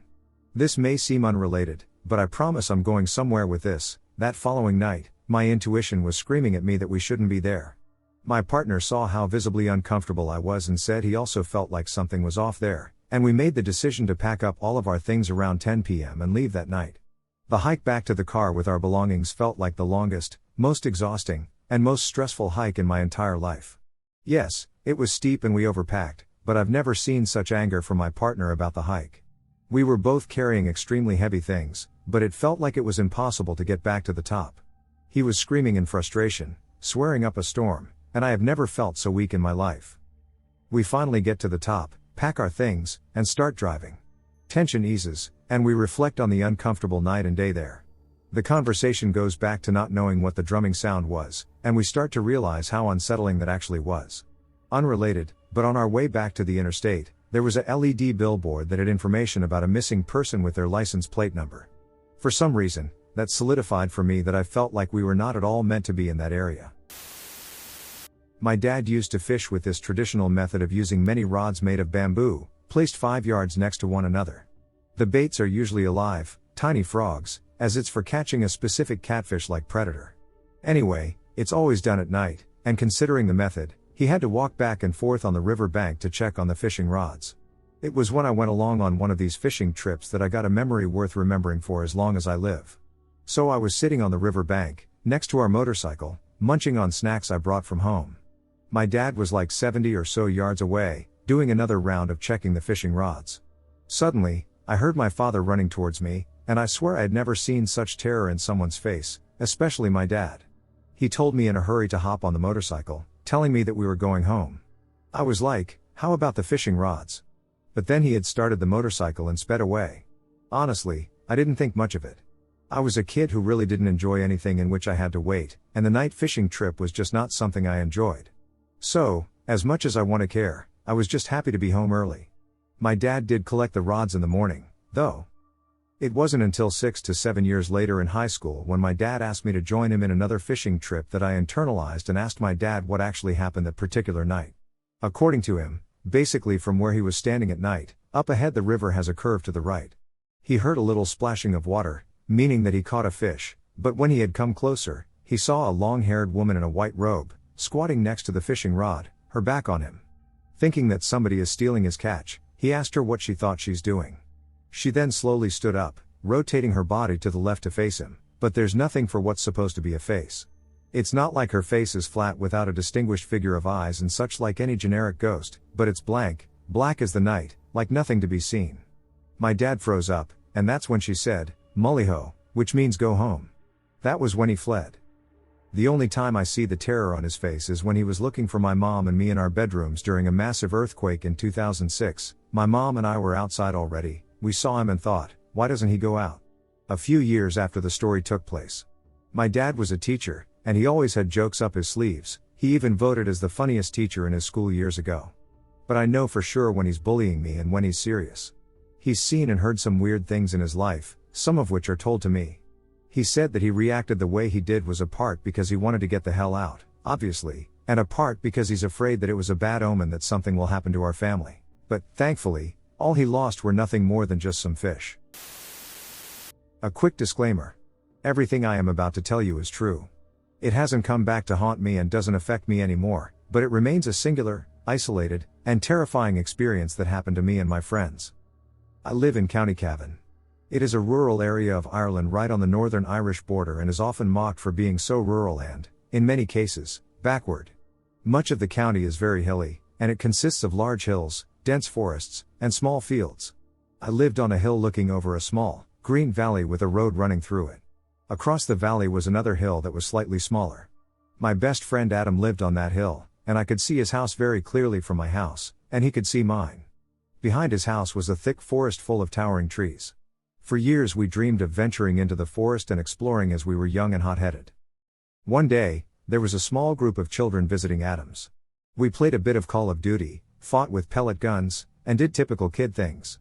The group consisted of Adam, Tom, Ryan, and myself. Adam's sister Stacy also invited her friend Abby over. Adam, Ryan, Tom, and I were all 11 to 12 years old. Stacy and Abby were both 14. Adam and I suggested to the guys an adventure into the woods behind his house. We were all excited by the idea of adventure and agreed to it. We also asked the girls, and they agreed to come too. Adam and Stacy's parents weren't home, so we were free to do whatever we liked. Between Adam's back garden and the massive forest was a large, flat field with a small, picket fence that had to be climbed over before entering. Ryan tried to be smart and sensible about going in and recommended taking a bag with us with food and water. We ignored him and decided to rush in. We hopped the fence and began the long walk across the field. We reached the other side of the field and were met with our first obstacle. There was a steep drop between the field and the forest leading to a stream at the bottom. We had to find a way across the drop, and jumping wasn't an option at that time. Tom discovered a large branch that had fallen off a tree, and Adam took it and dropped it across the ravine, creating a perfect bridge. Adam trusted his bridge and took the first step. It seemed stable. Tom followed, then me, then Abby, and then Stacy. Ryan stood at the side of the ravine, saying he would stay there since he didn't want to fall in. The fall wasn't deep enough to cause damage, but it would certainly hurt, and your feet would be very wet. Ryan had strict parents and didn't want to get in trouble. We encouraged him to cross, and Stacy and I helped him the rest of the way when he came into arm's length. We were now in the woods. The woods had an eerie vibe to it. There was moss growing everywhere, and the thick canopy restricted the light reaching the forest floor.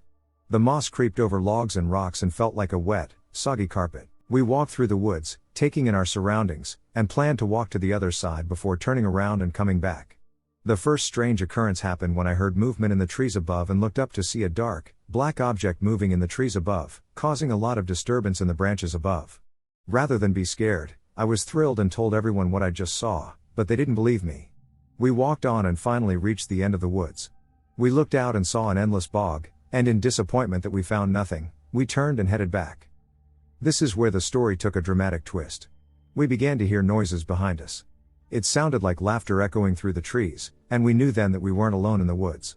We knew it was private property and we shouldn't be there, and we feared it may be the owner of the land, so we began to walk a bit more briskly and focused on getting out. We stopped briefly to catch our breath and figure out where we were going. We stood in a circle talking for a moment until suddenly the two girls shrieked and sprinted away in the direction of the house. The rest of us looked around in confusion, wondering what had spooked the girls so much, and then Ryan and Adam screamed too and ran. Tom and I looked around and saw nothing but decided to jog after them so we wouldn't be left behind. Tom and I were the fastest and quickly caught up to the group. I didn't look behind me, but I didn't have to. I heard laughter, which intensified into screams and howls. I heard snapping twigs, bushes being moved, and branches fraying about up above. Something was chasing us, but we didn't dare look. We went from our calm jogs into full, panic sprints and quickly overtook Ryan and Adam. We finally reached the ravine where Stacy and Abby were already across. They were shouting at us and telling us to hurry. Tom and I were side by side, and rather than use the makeshift bridge, we leapt across the gap and made it. Shortly after, Adam arrived and began to make the crossing. He was the fattest of the group, and the branch snapped under his weight, and he fell in. Tom and I reached down and pulled him up together. Ryan was the next to arrive, panicking due to the lack of a clear path to cross. We yelled to him, "Jump, just jump." I looked behind Ryan to see if I could see what we were running from. What I saw chilled me to the bone. I saw what appeared to be a man, 6 feet tall, peering out from behind a tree. He was all black, and his face was just black. There were no features, no eyes, no nose, no mouth. He did nothing, he just poked half his body out from behind a tree and watched us. Ryan jumped and almost fell in, but Adam and I grabbed him, and we sprinted across the field. I looked behind me and saw nothing as we ran. We discussed what we saw when we returned. Stacy, Abby, Ryan, and Adam all said they saw 2 dark, featureless figures strolling through the woods. They said the creatures darted their heads in their direction and started to slowly walk towards them. The creatures shared the same features as the man I had witnessed as we were leaving. We agreed never to enter the woods again, and a month later that agreement was set in stone when the man who owned the land decided to cut down the entire forest for some unknown reason. I believe it's safe to assume whatever hid in that forest is not there anymore. The question arises, though, are they gone forever? Or have they found themselves a new home in a new forest? Young hunter. Second time out. I am sitting in a tree stand with my uncle. To paint a picture, our stand was near the bottom left of this acre of land, and we had 2 acres visible, one right in front of us and another to our right, which was mostly visible from the tree stand. It was about 2 or 3 hours in waiting for some deer to show up. We had heard about a lot of different animals. Turkeys, foxes, all kinds of birds, and of course squirrels. Very exciting for me. Eventually, at the opposite end of the acre, a small deer comes out of the tree line. I had my gun ready just in case, but my uncle signaled me to let it go. He later explained that it would be an extremely hard shot even for him, and that the deer was fairly small, maybe a year old. So I just watched this cute deer munch away at the ground and wag its little white tail for a few minutes. My uncle and I shared a smile. I was so surprised that our tree stand really worked. Bam! Suddenly, a bear leaps from the brush, completely destroying the young deer. Dead instantly. He pulls it back into the brush with ease. All that motion and power took less than 3 seconds. I was in absolute awe. Even replaying it now in my head, I still just think to myself, what the duck? I was shocked, terrified, and amazed/excited all at the same time. My uncle though had the classic look of fear, probably because I was so young and was there with him, but it was jarring regardless. Not only are bears extremely rare in my area, this is one of 3 times I've ever seen a bear, but the fact that this huge bear was patrolling around or hiding unseen and unheard to either of us was just mind-boggling. I think about 30 minutes later my uncle decided it was time for us to leave. We get down and pack up our gear in the bed of the truck. He starts it up, and I'm walking around in the back, taking my sweet time. Stretched and let that sun hit my face and cool air in my lungs. I don't remember exactly why, but my eyes were just fixated on one area. As if my brain knew it was seeing something, but it wasn't fully processing what. Suddenly, the mood in the air changed, and the cool air felt dull. I sensed something was wrong and started to turn around and walk to the passenger car door, but I didn't take my eyes off this part of the tree line. Just before I got in, that same bear poked its head out from behind the brush. It was far away, but I could tell its mouth was covered in blood. It just stared. I closed the door and continued to look at it from the back window of the truck. My uncle noticed and looked as well. This time we were both just flat out scared. Never seen or heard anything like that since. But it was a good lesson in understanding that you need to be alert and on your toes when in that kind of situation 100% of the time. That bear was like a ghost, but hundreds of pounds. I want to start this off by saying that I was born and raised in Appalachia, and I am very open to the paranormal. I have had several experiences in my life, but this one has kept me wondering what it could have been for almost the past 24 hours. Yesterday around noon, I was with my husband in the woods of Appalachia. He was fishing at the lake, and I sat about 10 feet back in the tree line to have a little more protection from the wind so I could read a book. Occasionally I would stop reading whenever I heard rustling or birds because I also like to birdwatch. I looked around with my binoculars only to never really see anything. Then I started hearing sounds of a woman humming a song. It sounded like she was very close to me, but there were no sounds of the leaves rustling on the ground from someone walking by us on the path. At first I looked around just to make sure I wasn't in someone's way, but that's when I realized I wasn't hearing footsteps. I started to look in my binoculars, but I got too scared. Luckily, at that point, my husband decided to pack it in because the lake seemed to be fished out. As I was gathering my stuff, the humming sounded like it was getting closer, and I could feel eyes on me. I've never walked so fast out of the woods in my life. When we got back to the car, I told my husband about it, but he didn't hear the humming. He's also very skeptical of the paranormal and tries to explain it away. All of this to say, does anyone have an idea of what this could have been? A buddy and I went hunting over a long weekend a few years ago. We hiked into our hunting terrain and stayed in a tent. This was in the middle of nowhere in the Norwegian wilderness, and we had exclusive hunting rights to the area, so we didn't really expect any other people to be there. No cell service within something like a 5 to 6 kilometers radius and something like 10 kilometers to our cars. We were camped next to a small lake and didn't see any other people there for the first couple of days. On our last night there, we were eating dinner next to our campfire pretty late at night, so everything outside our immediate surroundings was pitch black. Suddenly we heard someone take a shot on the other side of the lake with what sounded like a rifle. We thought it was a bit strange since there shouldn't have been any other hunters anywhere close by, but we just figured someone was ducking around further away than it sounded like. We forgot about it and settled in to eat. After another 5 to 10 minutes, someone took a second shot, which sounded like it came from much closer to us. This time the bullet hit some rocks right next to us, like 5 meters or so.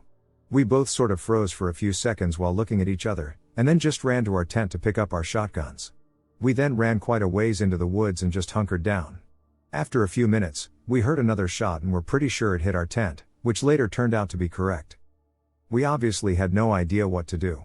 We couldn't call the cops since there was no cell service, and it was completely dark, so we couldn't really hike out of there without using flashlights, which seemed like a terrible idea. We ended up finding a downed tree with a little cave-like thing under the roots and just sat there until morning. We then packed up as quickly as possible and basically ran back to our cars, where we called the cops. The cops took it pretty seriously, it seemed, but nothing ever came out of the investigation. I still have no idea what happened or who could possibly have done it. There was absolutely no reason for anyone to be out there with a gun, unless they were poachers, which is almost unheard of in Norway. I've never been anxious in my life, and it definitely took a few years before we went back. A few months ago, my friend and I went to hike Pikes Peak near Colorado Springs. The hike up this mountain is a literal marathon with about 7,000 feet of vertical gain, and the general rule of thumb is that if you're not up and back down below the tree line by noon, then you are at risk of being struck by lightning. So we made the decision to hike the whole thing in one day by starting at 11 p.m. the night before. So we roll up on the trailhead at 10:30 only to find that the parking lot is completely empty. Which I found very odd for a 14-er trailhead on a Friday night in late summer. I had done nighttime hikes of other mountains, but the parking lot was usually at least half full at all times, especially in the late summer in Colorado. That made me feel a little uneasy, but I shrugged it off, and we started the hike. We started off at a pretty good pace, getting about 5 miles in within the first couple hours, so it was about 1 a.m. at this point. We are walking along a narrow part of the trail that has a large rock cropping to the right of us. As we pass it, we hear a scraping noise followed by some rustling of bushes, then silence. That freaked me out a bit, but I told myself it was a deer and that we must have spooked him, and we continued along. For the next couple of miles, I kept hearing little noises in the distance to our right. About an hour later, at 2 a.m., we had just passed Bar Camp, which is about 7 miles from the trailhead, still without seeing any other human being other than my friend. Even the campsite was deserted. Anyway, I'm walking along the trail about 2 to 3 meters ahead of my friend when I look up a little and see 2 glowing white circles floating in the darkness on the trail about 15 meters ahead of me. My heart sank, and I stopped dead in my tracks. My friend asked me why I stopped, and I told him to point his headlamp, which was brighter than mine, up the trail. We saw that the 2 glowing orbs belonged to a mountain lion. At this point I was just frozen looking at him, thinking, duck. That's the last thing I want to see out here. He was quite aware of our presence as well. He stared at us for about 15 seconds, and then he retreated into the darkness behind some trees. At this point, without saying a word, I take out a thing of bear mace and hand it to my friend, and we turn around on the spot and begin hiking back down the mountain at a very brisk pace. I was looking down trail, and my friend spent about 80% of that time walking back to back with me to make sure it couldn't jump us. We made it back down the trailhead at about 3:30, counted our blessings, and went home. Overall, the hike was a very unsettling experience. Being deep into the forest without coming across any other people, especially when you would expect to meet others, is uncomfortable. Let alone being staked by one of the most dangerous predators in North America. I know that most of the time mountain lions don't attack humans.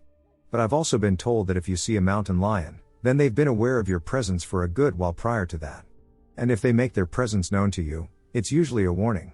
So I can only assume that all the noises I heard that night were from the mountain lion stalking us. Also, the next day we found out why we were alone on the trail. Earlier that day, an elderly man had a heart attack and died on the trail, so the trail was closed, but we missed that memo since we got up there so late.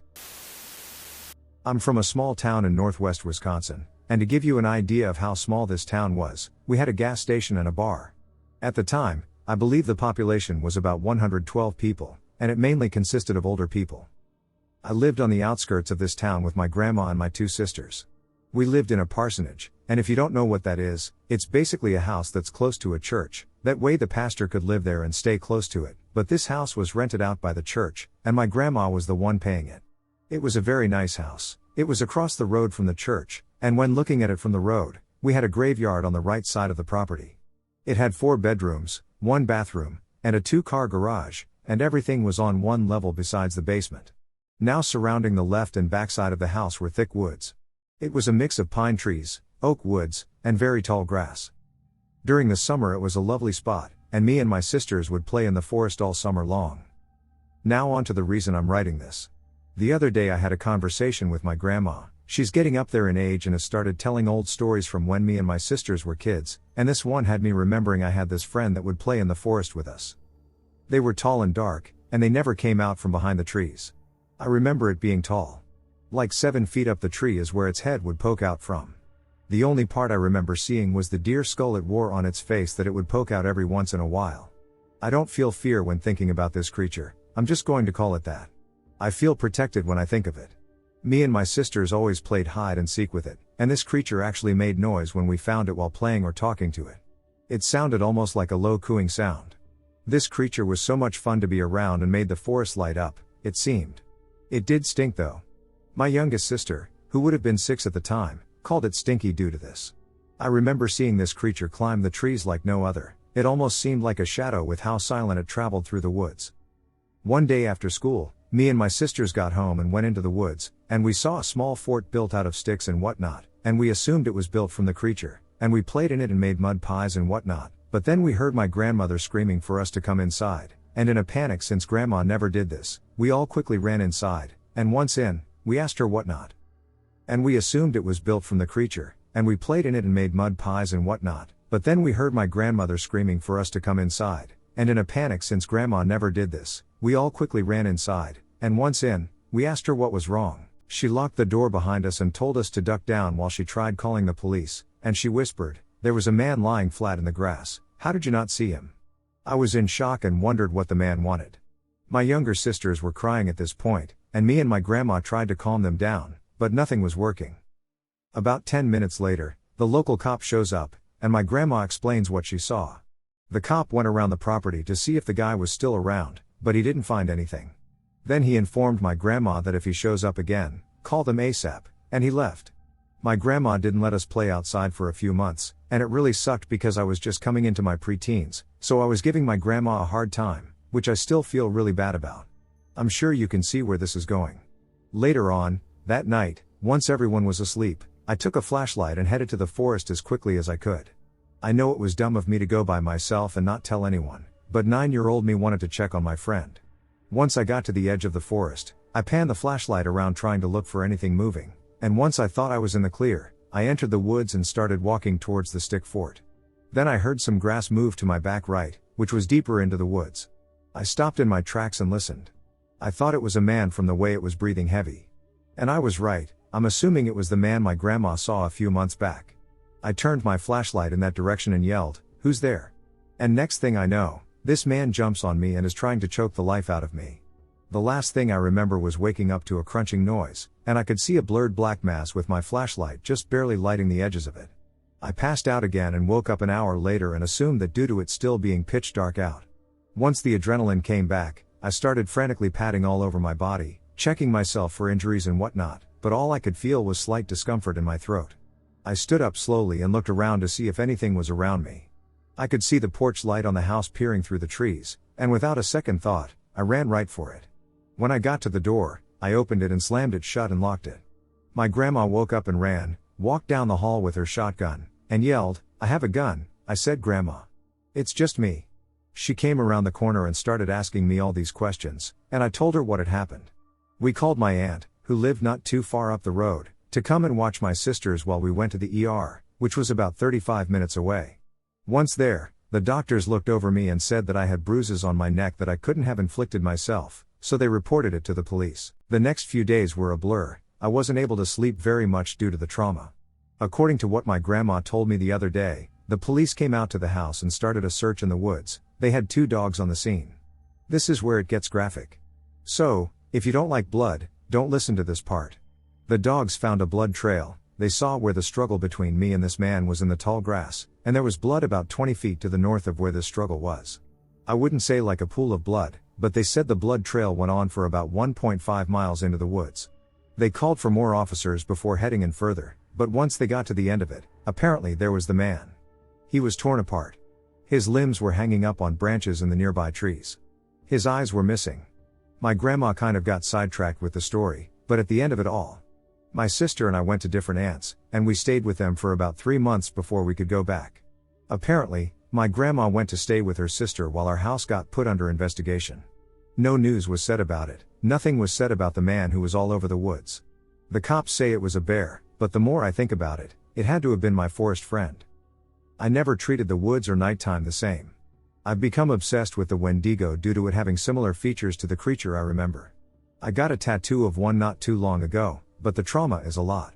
I can't handle being in the dark, I can't go camping or anything. This whole experience made me into the homebody I still am today, but in any way. We moved out of the house when I was around 14 due to the new pastor wanting to live in it. And I never have been back. I did go and drive by it the other day, when my grandma told me the story, and so much changed. A lot of the trees were cut down in the yard. The little garden fence we had was gone. But the woods and tall grass are still there. My forest friend, if you are still in there, I hope we never meet again. I was driving in the middle of the night in the Upper Peninsula of Michigan for work. Our 16-ish of an 18-hour round trip. I crossed a bridge at highway speed, 70 miles per hour or thereabouts, when a huge black shadow ran across the road, maybe 30 yards ahead of us. Far enough away that I didn't slam on the brakes, close enough that I was able to watch it run from the left side off the road to the right. To this day I have no idea what it was. Wolf is my best logical guess. The lake was frozen over the year before, so wolves could have migrated from Canada. My coworker swore it was Bigfoot running on all fours, but she was from the area, i.e., the Up, and had a stereotypical rural superstition. We hit a deer earlier in the drive, or maybe more accurately, a deer hit our car. It took off the passenger side mirror, so we were kind of on edge as it was. Freaky experience, especially with the length of the drive and exhaustion that comes with driving for so long. I saw something years ago that I still feel so puzzled about. I still don't know what the hell it was, but it scared me to my core. I live in Canada. At the time, I lived in a tiny town on northern Vancouver Island. Super tiny town that's surrounded by a deep, thick forest called Gold River. It was around 2006. I was about 15-16 years old. I was walking home after hanging out with my best friend. I think my curfew was about 10 p.m. My house was on the edge of town, and there was nothing but a thick, dark forest behind our property. I was on the last steep hill towards the house, where I turned right to go down the hill, which is only 3 houses down, and I'm home. I'm almost at the top of the hill when I hear this terrifying noise. It catches my attention, as at this time of night the streets are usually silent. The noise was like a snarling growl. I looked up in front of me, and what I saw made me stop dead in my tracks. Right ahead of me coming out of the forest was this big black beast. Harry was there. It was massive. It's way bigger than me. Towered over me as it was on its hind legs when it came out. It was coming straight at me. It was coming at me fast, and I was too petrified to move. When it got to the street, it had fallen on all 4 legs and started trotting straight at me. When it was about halfway across the road, it made a sharp right turn into the forest in between backyards that go down to the park, and it was gone. It all happened so fast. I just froze and was in disbelief. I had no idea what the hell just happened, but it scared me to my core. I was completely sober. My ex-boyfriend and my friends had been at that field the beast thing ran towards. I wasn't with them that night, but when I had been talking to them the next day, they said they had eaten magic mushrooms and said they saw some big black beast. They all thought it was hilarious, but I went white in the face when they told me they saw it that night.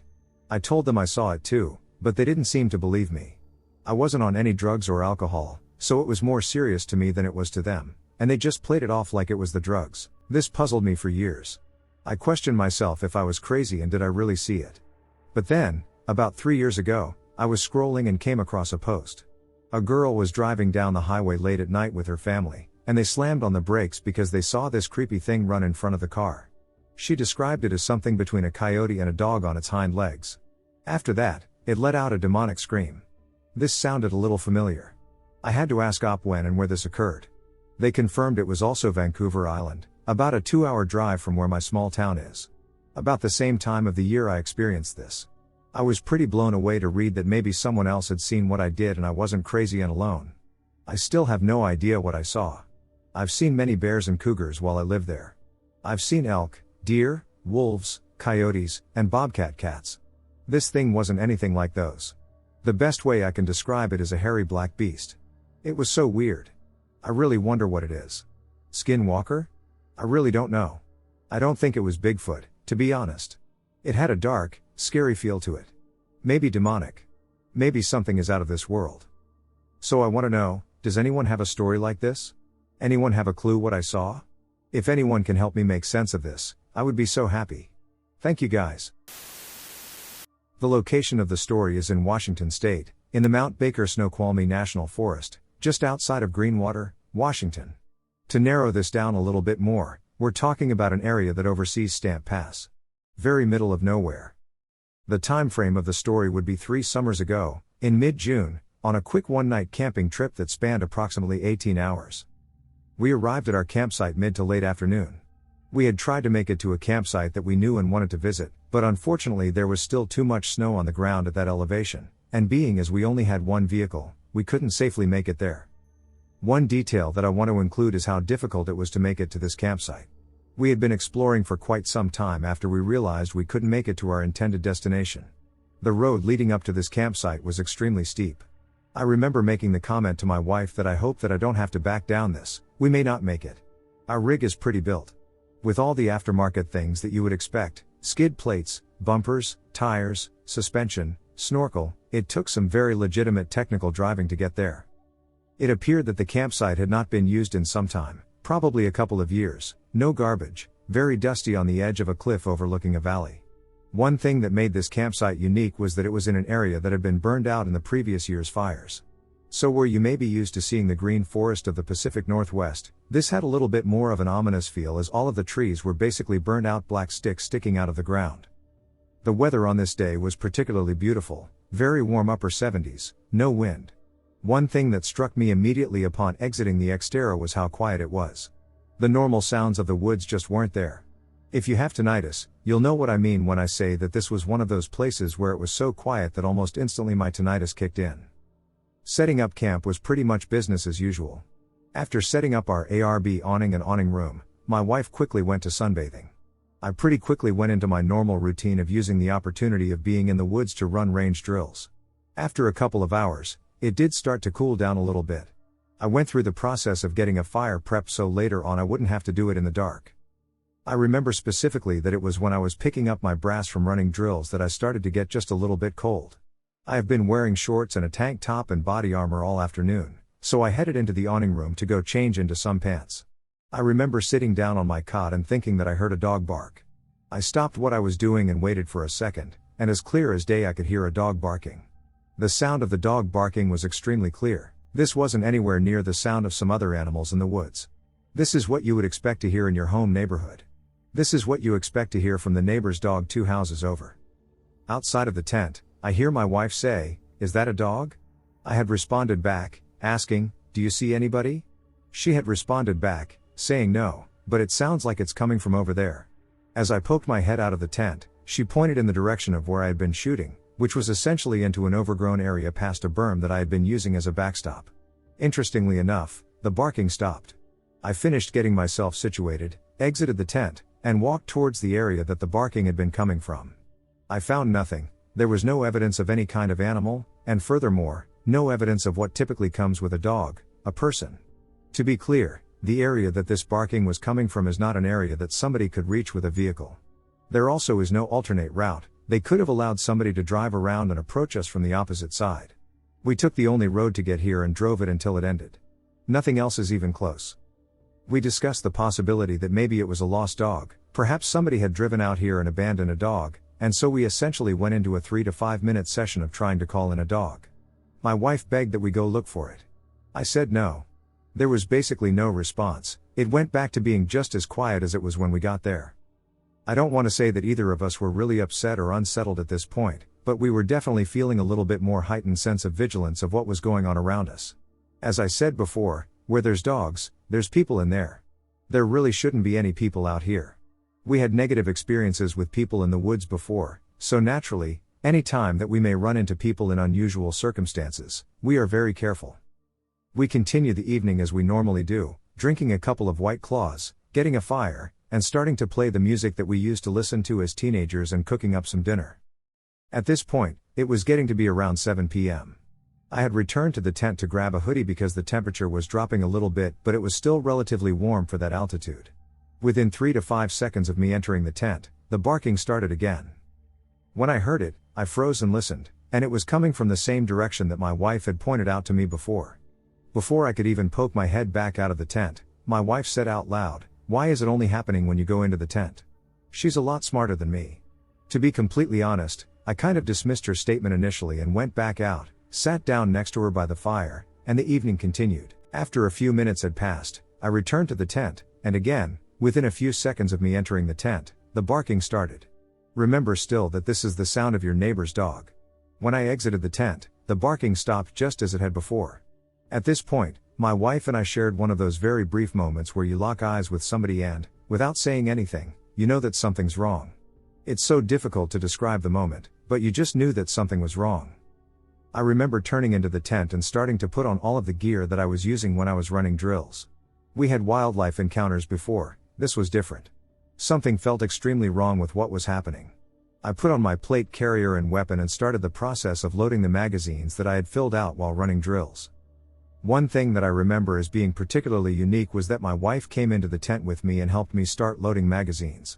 This was very unusual, as she is somebody who always is pretty and has her nails done and absolutely hates loading magazines. So looking back on this, I think that this really speaks to how creepy of a situation we had found ourselves and that she would ditch the nice spot by the fire to get into the tent and load mags. I remember when we exited the tent, both my wife and I commented on how it seemed like it had just gotten extremely cold, really fast, and really early.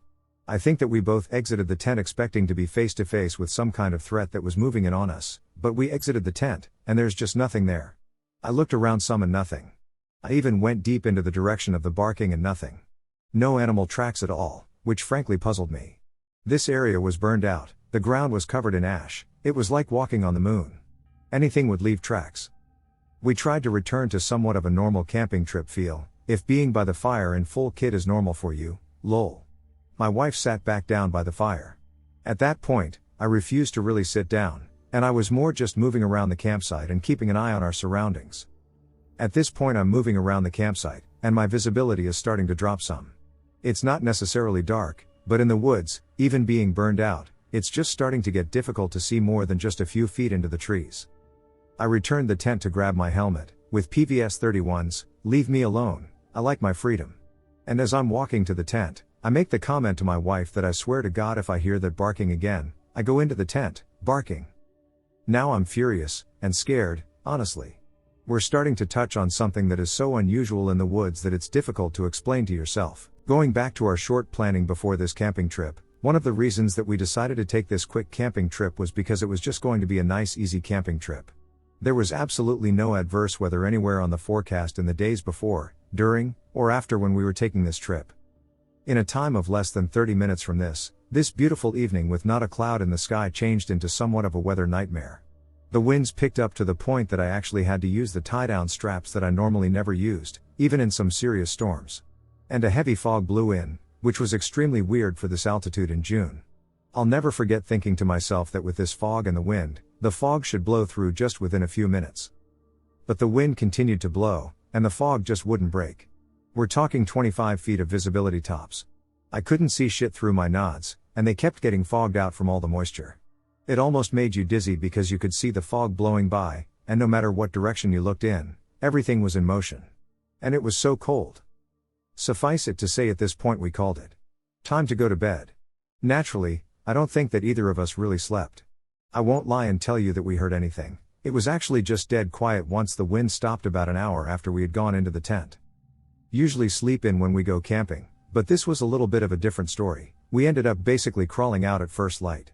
Once we got up, I pretty quickly surveyed the area. It looked like it was going to be another beautiful day, very sunny, so we started into our normal morning camping routine. We cooked up some eggs and some bacon, and we were in the process of cooking what we had left of the bacon when my wife said, people." I turned from where we were, which was the passenger side of the Xterra, and looked through the windows, and coming up the road were 4 people walking up the road to our campsite. 2 on the left and 2 on the right in a somewhat staggered pattern, and at least one of the males was taking pictures of the campsite. If you're not somebody that goes to the woods, FYI, this is extremely unusual. Walking into somebody's campsite is like walking into their house. So naturally, when I look down the road and I see 4 people essentially in a small unit formation moving into my campsite, that's a problem. I walked around my vehicle to meet them, and when I said good morning, all 4 of them jumped like they weren't expecting people to be there.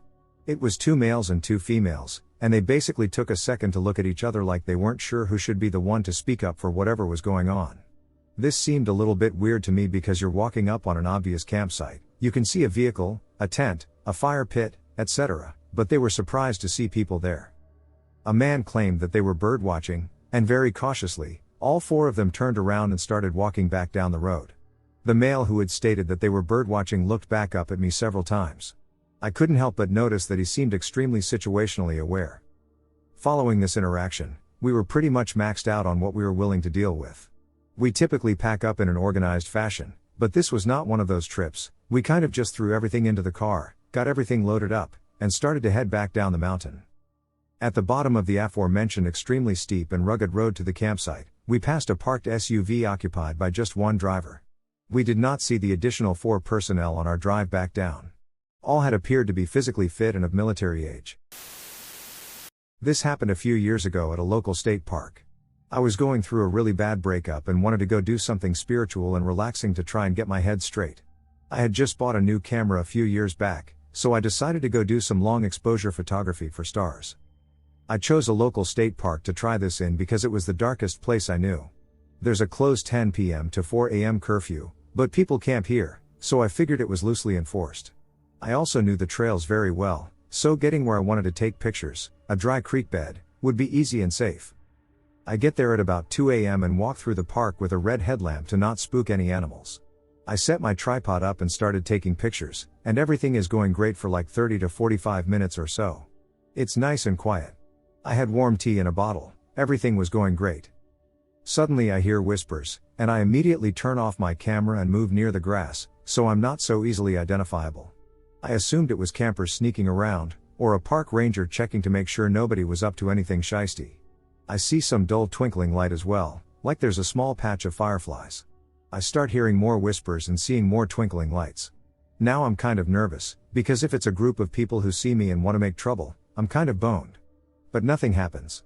However, I start seeing more twinkling lights and hearing more whispers, to the point where it looks like the entire half of the creek edge is coated in fireflies and people whispering to each other. Then, all at once, the lights disappear and the whispering stops. I was mostly nervous for being caught and trying to figure out what was going on.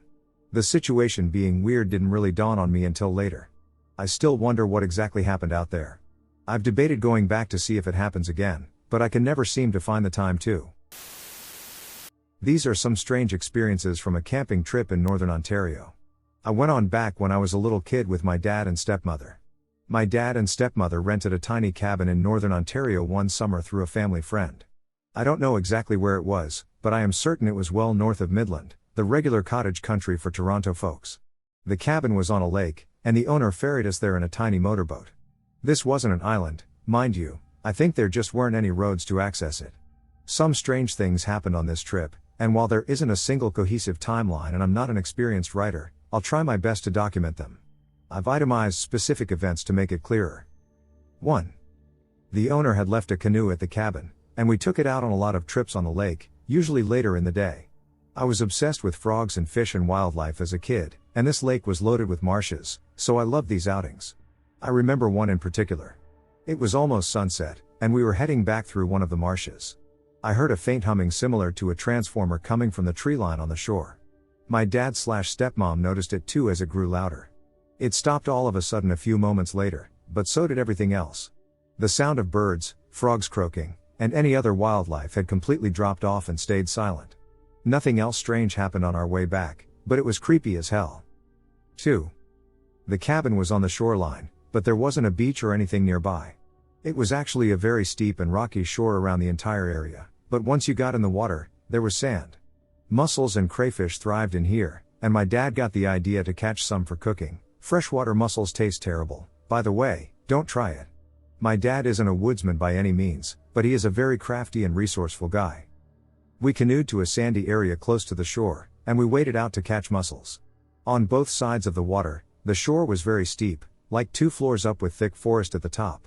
At some point during our escapade, I caught a glimpse of something among the trees on the opposite shore. I couldn't make it very well, but it was white, almost like the texture of birch, and very lanky.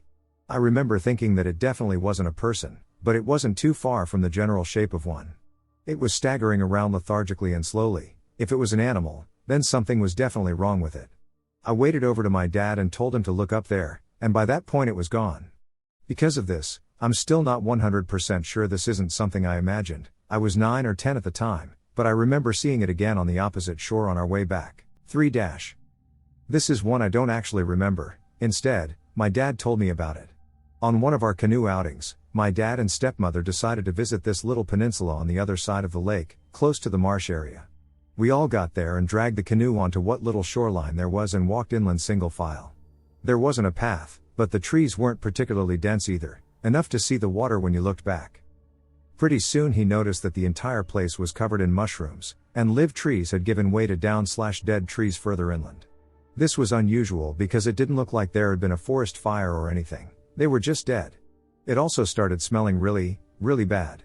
Not wanting to endanger us by going further, we all turned back. He didn't want to let on that he was nervous because I was young at the time, but told me that it seriously freaked him out. We stayed clear of that peninsula for the rest of the trip.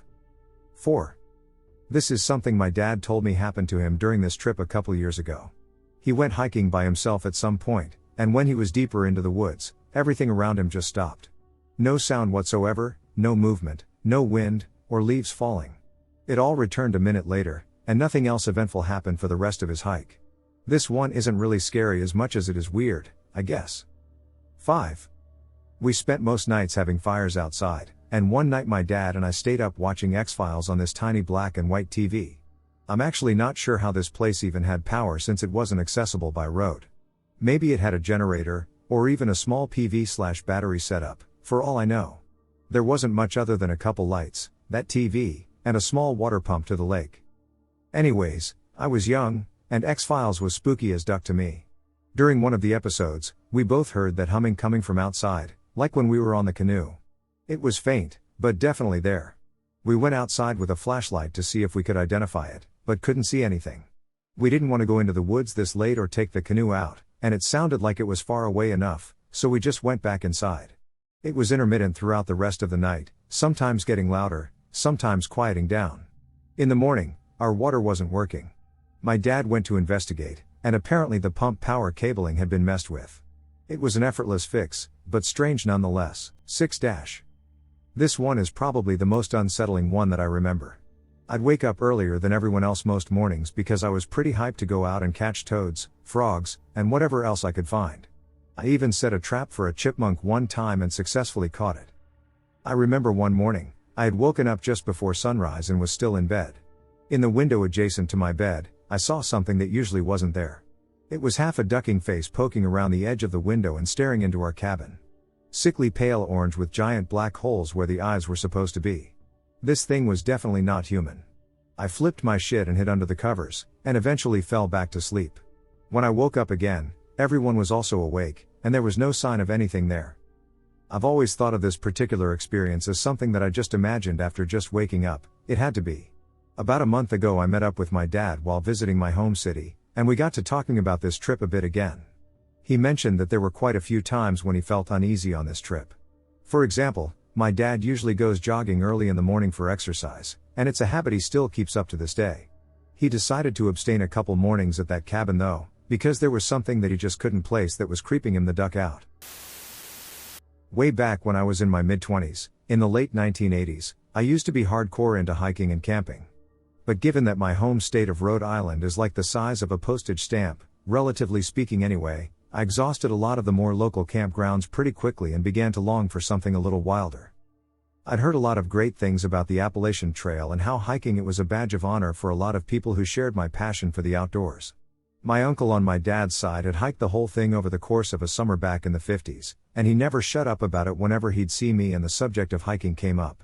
He made it sound absolutely magical, like there was true wilderness out there just waiting to be explored. And so, I made up my mind to mimic the journey my uncle took over one summer. I couldn't get the time off work to walk the whole trail, but if I timed it right, I could walk the southern portion of the trail from Harper's Ferry to Asheville, North Carolina, in just a couple of weeks, fulfilling a hiking dream I'd had for what seemed like an age. Then in the summer of 1989, I traveled down to Harper's Ferry by bus and by train with all my hiking and camping gear on my back. After picking up a few final supplies for my journey south, I hiked up the Appalachian Trail and kicked off the journey of a lifetime. Needless to say, the first few days of walking were pretty tough, but I got used to the level of strain quite quickly, and I'm telling you, I've never been as hungry or tired as I was on those first few nights up in Appalachia. I brought a hammock with me, as I'd heard some pretty intense stories about the bugs down in West Virginia, nasty little beasties with names like the assassin bug, which basically has a big spike for a mouth, or cow killer ants, whose stings are so painful that they're said to have felled an actual cow once or twice. That had to be pure rumor, but it was intimidating nonetheless. So every night after my day's hike, I'd take it out of my pack, unroll it, and tie it up between two trees before getting some shut-eye. It didn't make for the comfiest night's sleep I'd ever had, but I wasn't complaining, especially if it kept the black widows off me. But since I was out in the woods, most nights without cover, every little hoot or squawk from nocturnal animals would wake me up. It was irritating, sure, but it was part and parcel with being out there bonding with nature. So this one night, I wake up, pretty sure I'd heard something rustling in the leaves close by. I shift in my hammock, peering over my shoulder, and then feel my blood run cold as I see this big, dark shape looming over me. I froze for a moment, feeling my eyes adjust to the darkness, and I could tell that it was a person, just standing there, statue still, staring at me. In one fluid motion, I rolled out of my hammock and hit the ground running, bolting off into the trees. I didn't give a good goddamn who the hell it was standing over me. Whoever does that kind of thing definitely did not have the best of intentions, and I wasn't about to stick around to make small talk either. I ran a safe distance into the woods, caught my breath, circled around, and then started sneaking back towards my camp. My intention was to make sure it was clear before gathering up my stuff and moving on to a safer spot. I took it slowly, scanning the darkness for any sign of the shadowy figure, eventually finding my way back to my camp to discover it was completely deserted, with all my gear apparently untouched. I had this horrible feeling in my gut that whoever had been standing over me had just backed off to watch from a distance and would wait for me to come back to get my stuff before ambushing me. If they weren't there to steal from me, it was obviously something else they wanted, and I dreaded to think exactly what that was. But regardless, I managed to grab my stuff and get the hell out of the area without anyone managing to sneak up on me. The next few days, I walked hard and fast, exhausting myself in my attempts to get as far away from the area as possible. After that, I figured I was safe. No one had bothered me during the previous few days' hiking, so I figured I'd be okay from there on out. But I was wrong, hideously wrong. Every single night since that incident has had me struggling to get to sleep. I kept picturing that person standing over me, just staring down at me in the darkness. I had no idea how long they'd been there or what they had in mind for me, and I was just glad as hell that I'd gotten out of the area. But still, I didn't start to be able to feel safe again until I'd bought some fishing line from a sporting goods store in one of the small towns I passed through on my way down the trail, which I could then use to make tripwires that ran between the trees close to where I was camping. Then a couple of empty cans of beans strung together, and whoever snagged their foot on the wire would make the cans clank together, alerting me to their presence. I had one big scare when a fox snagged the line, and I rolled out of my hammock with a knife in hand, ready to take on whoever was about to creep up on me, only to see the furry little guy scurrying away in the moonlight. I did end up laughing to myself about that one, and after that, I stopped sleeping with my knife in my hand, because all it would have taken was one little slip and I'd be in a whole world of trouble. About a week went by, and I'd just about gotten over the whole shadowy figure in the night incident. I had to be almost 100 miles away from where it had taken place, and I'd had no trouble at all on any of the other nights, save the incident with the fantastic Mr. Fox that had just about scared the crap out of me. So with the help of my little tripwire alert device, I had just started being able to get to sleep without any trouble again. But that night I woke up suddenly to find that I couldn't move properly. I couldn't bring arms up from my sides at all, and the material from my hammock seemed to be pushed up right into my face. I was cocooned by it, like the fabric was wrapped around my entire body. This only just registered in my half-awake brain when I heard the sound of fabric snapping. Then boom, I hit the dirt hard, completely knocking the wind out of me. I had no idea what was going on, struggling to break out of the hammock, only I couldn't. That's when I felt the hammock being dragged across the forest floor. Then it hit me. Whoever was dragging me across the ground had bundled me up in my own hammock with some kind of cord, cut the ropes trying to get me to the trees, and was proceeding to drag me off to God knows where. I screamed at the very top of my lungs for whoever it was to let me the hell out of there, but no one responded. All I could hear was the sound of the hammock's fabric rustling against the forest floor. I knew I had to think fast, or whatever was going on wouldn't end well at all. Like I said, I had stopped sleeping with my knife in my hand or nearby me in my hammock, because that was just an accident waiting to happen, so I had absolutely nothing handy to cut through the material and make my escape. Or so I thought. In a flash, I had an idea. A few years back, my dad had gifted his old wristwatch to me. It was a reliable old thing, but I had just one complaint about it. The little latch thing that kept it tied to my wrist was worn with age and was actually a little sharp from the years of use. I'd managed to accidentally poke myself a few times with it in the process of picking it up or putting it on, and one time it actually drew blood. I knew what I had to do.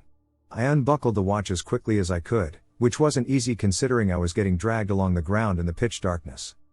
And managing to pinch the sharp clasp between my thumb and index finger was even harder, but still, I managed it, and when I did, I began to rake it against the fabric of the hammock.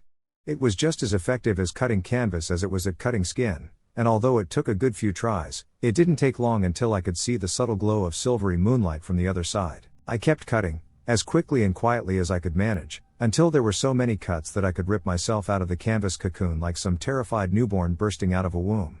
You'll have to excuse the analogy, but in retrospect, that's exactly what it seems like happened.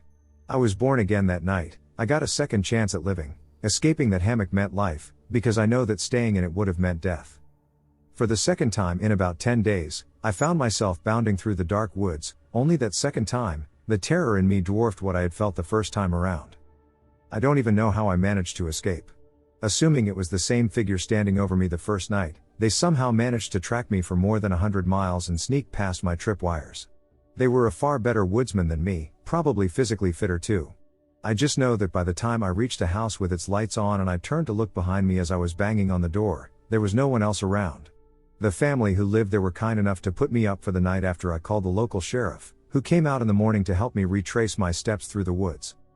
We found my camp, but not the hammock, and although I told him everything in excruciating detail, I could tell he was skeptical of my story. He even suggested I'd just gotten lost and frightened in the dark and had ended up jumping at shadows, maybe even had a bad dream that seemed a little too vivid because of the lack of proper rest. But I know it was real. Just from the way my palms are sweating writing this back, I'm certain that night really did happen the way I remember it. I never did finish that dream hike.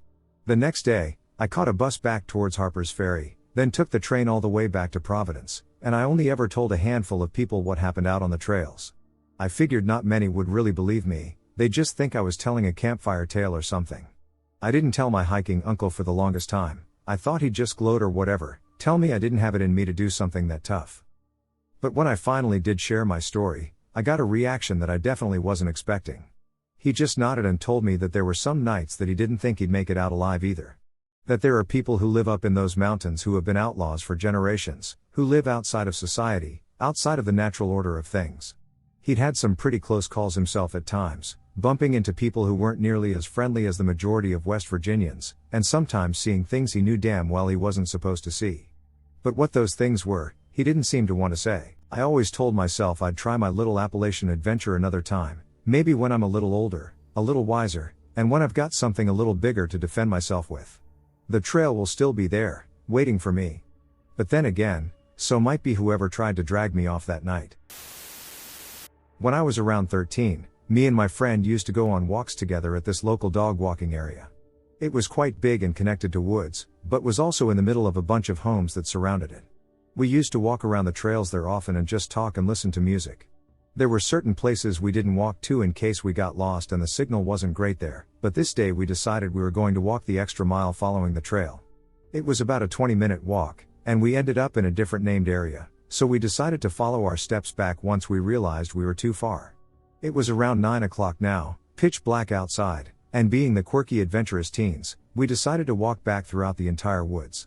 Of course we were on edge the entire time, using our phone flashlights and just making jokes to try and act like we weren't scared. We managed to trace our steps back, and so there was this long passage that led towards the road, so we could now see the road, which was the entrance. We got to about halfway down the path towards the entrance now, when I stopped because I saw something in the distance.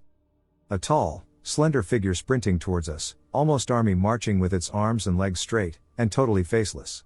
Bear in mind, it was dark, but I froze in fear, and my friend continued walking towards it. It was moving at a fast pace and was around 8 feet tall, would be my guess. Now I was shouting at my friend, "What is that? We need to go right now," in an extremely panicked voice.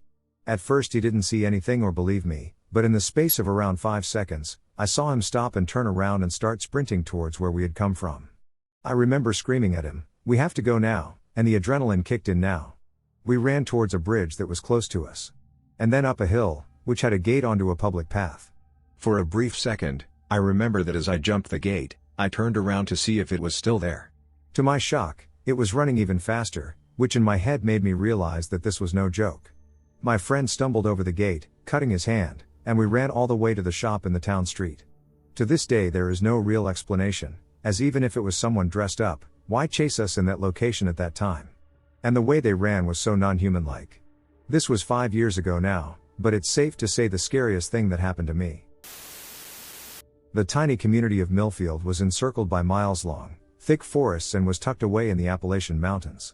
The residents of the area led straightforward lives, united by a strong feeling of camaraderie and a shared awareness of the woods that bordered their hamlet. Though passed down through the decades, tales of weird incidents in the forest were typically written off as the concoction of old wives designed to frighten young ones. Sarah and her pals decided to establish camp in those same woods in early October.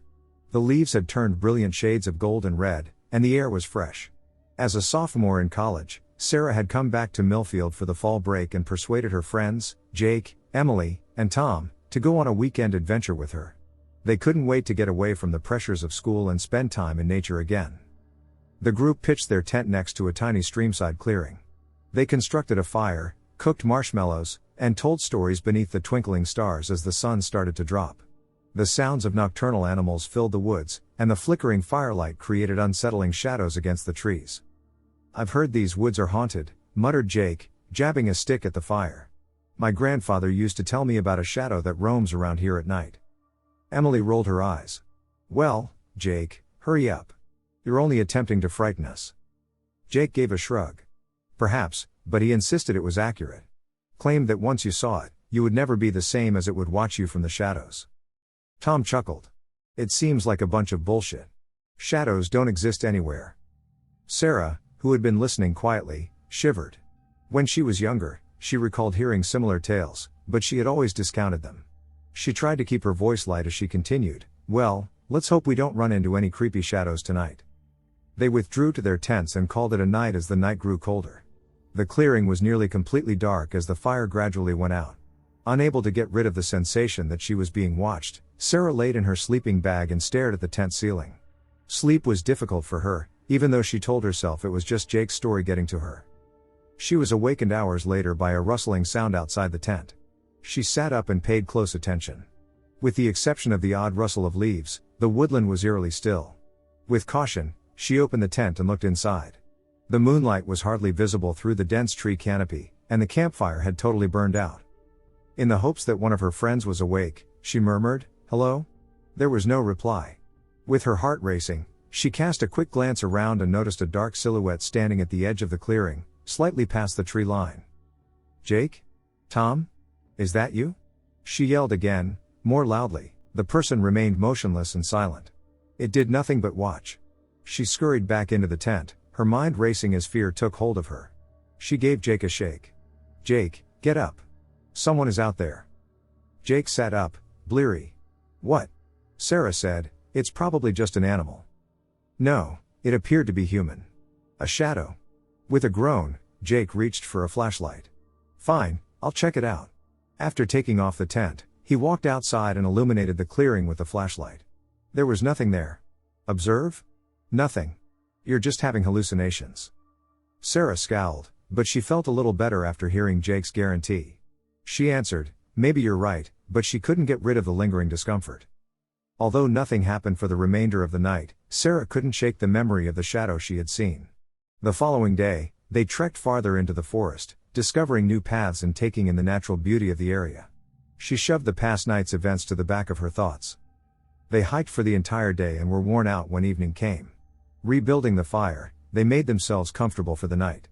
They laughed and joked, the brighter mood eliminating any anxieties that might have persisted.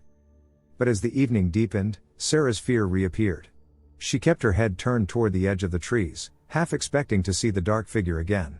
She made an effort to ignore it, concentrating on the comforting glow of the fire and her friends' laughter. When the fire started to fade around midnight, they decided to go to sleep. Sarah pulled her sleeping bag snugly around her as she slid inside her tent. She tried to force herself to sleep by closing her eyes, but fear kept her awake. A spine-tingling scream broke the silence of the night. Sarah shot to her feet, pulse pounding. Emily was present. Running outside the tent, she spotted Emily standing close to the extinguished fire pit, pointing with an expression of pure dread toward the woods. "It was there. I witnessed it." Emily started crying. "The shadow." Gazing bewildered and frightened, Jake and Tom came out of their tents. "What's going on?" Tom rubbed his eyes and inquired. With tears flowing down her face, Emily was trembling. "That shadow was there. Right there. It was observing us." Jake made an effort to soothe her. "It's all right, Emily. Maybe it was nothing more than an animal." She was adamant, "No, it wasn't." The shadow transformed into a person. It was faceless and eyeless, all darkness. A shiver went down Sarah's spine. "We must go now," she replied, trembling in her voice. "Now." They hurriedly assembled their equipment. There was an obvious sense of urgency. Sarah turned to face the tree line and noticed the shadowy figure once more, watching them from just outside the clearing as they put out the fire and gathered their backpacks. She yelled, hardly more than a whisper, "Go, go." As darkness drew in around them, they started walking into the woods. They jumped at every sound of leaves rustling or a twig snapping because the moonlight was hardly visible through the dense canopy. They breathed in short, frightened gasps as they moved as fast as they could. They emerged from the trees and staggered onto the road that led back to town after what seemed like a lifetime. They continued until they got to Sarah's house, where they passed out and were afraid, collapsing in the living room. They tried to piece together what had transpired in the protection of her house. It had to be some kind of prank, right? Jake mentioned it, but he didn't seem to be convinced. Who would do something like that? Emily answered, trembling all the same. Sarah sat still, her thoughts whirling. It wasn't a joke, she understood what she'd seen. Hardly saying, "Whatever it was, we're not going back there," she declared. They informed the local authorities about the incident the following day, and while they pledged to look into it, they came off as dubious. After hearing the narrative, Milfield was immediately enthralled with the old stories of the haunting woods. The night they spent camping was so scary that Sarah and her pals never went outdoors again. The mystery surrounding the shadow in the woods persisted. It was a menacing presence that disturbed their sleep and chillingly reminded them that some secrets are best kept hidden.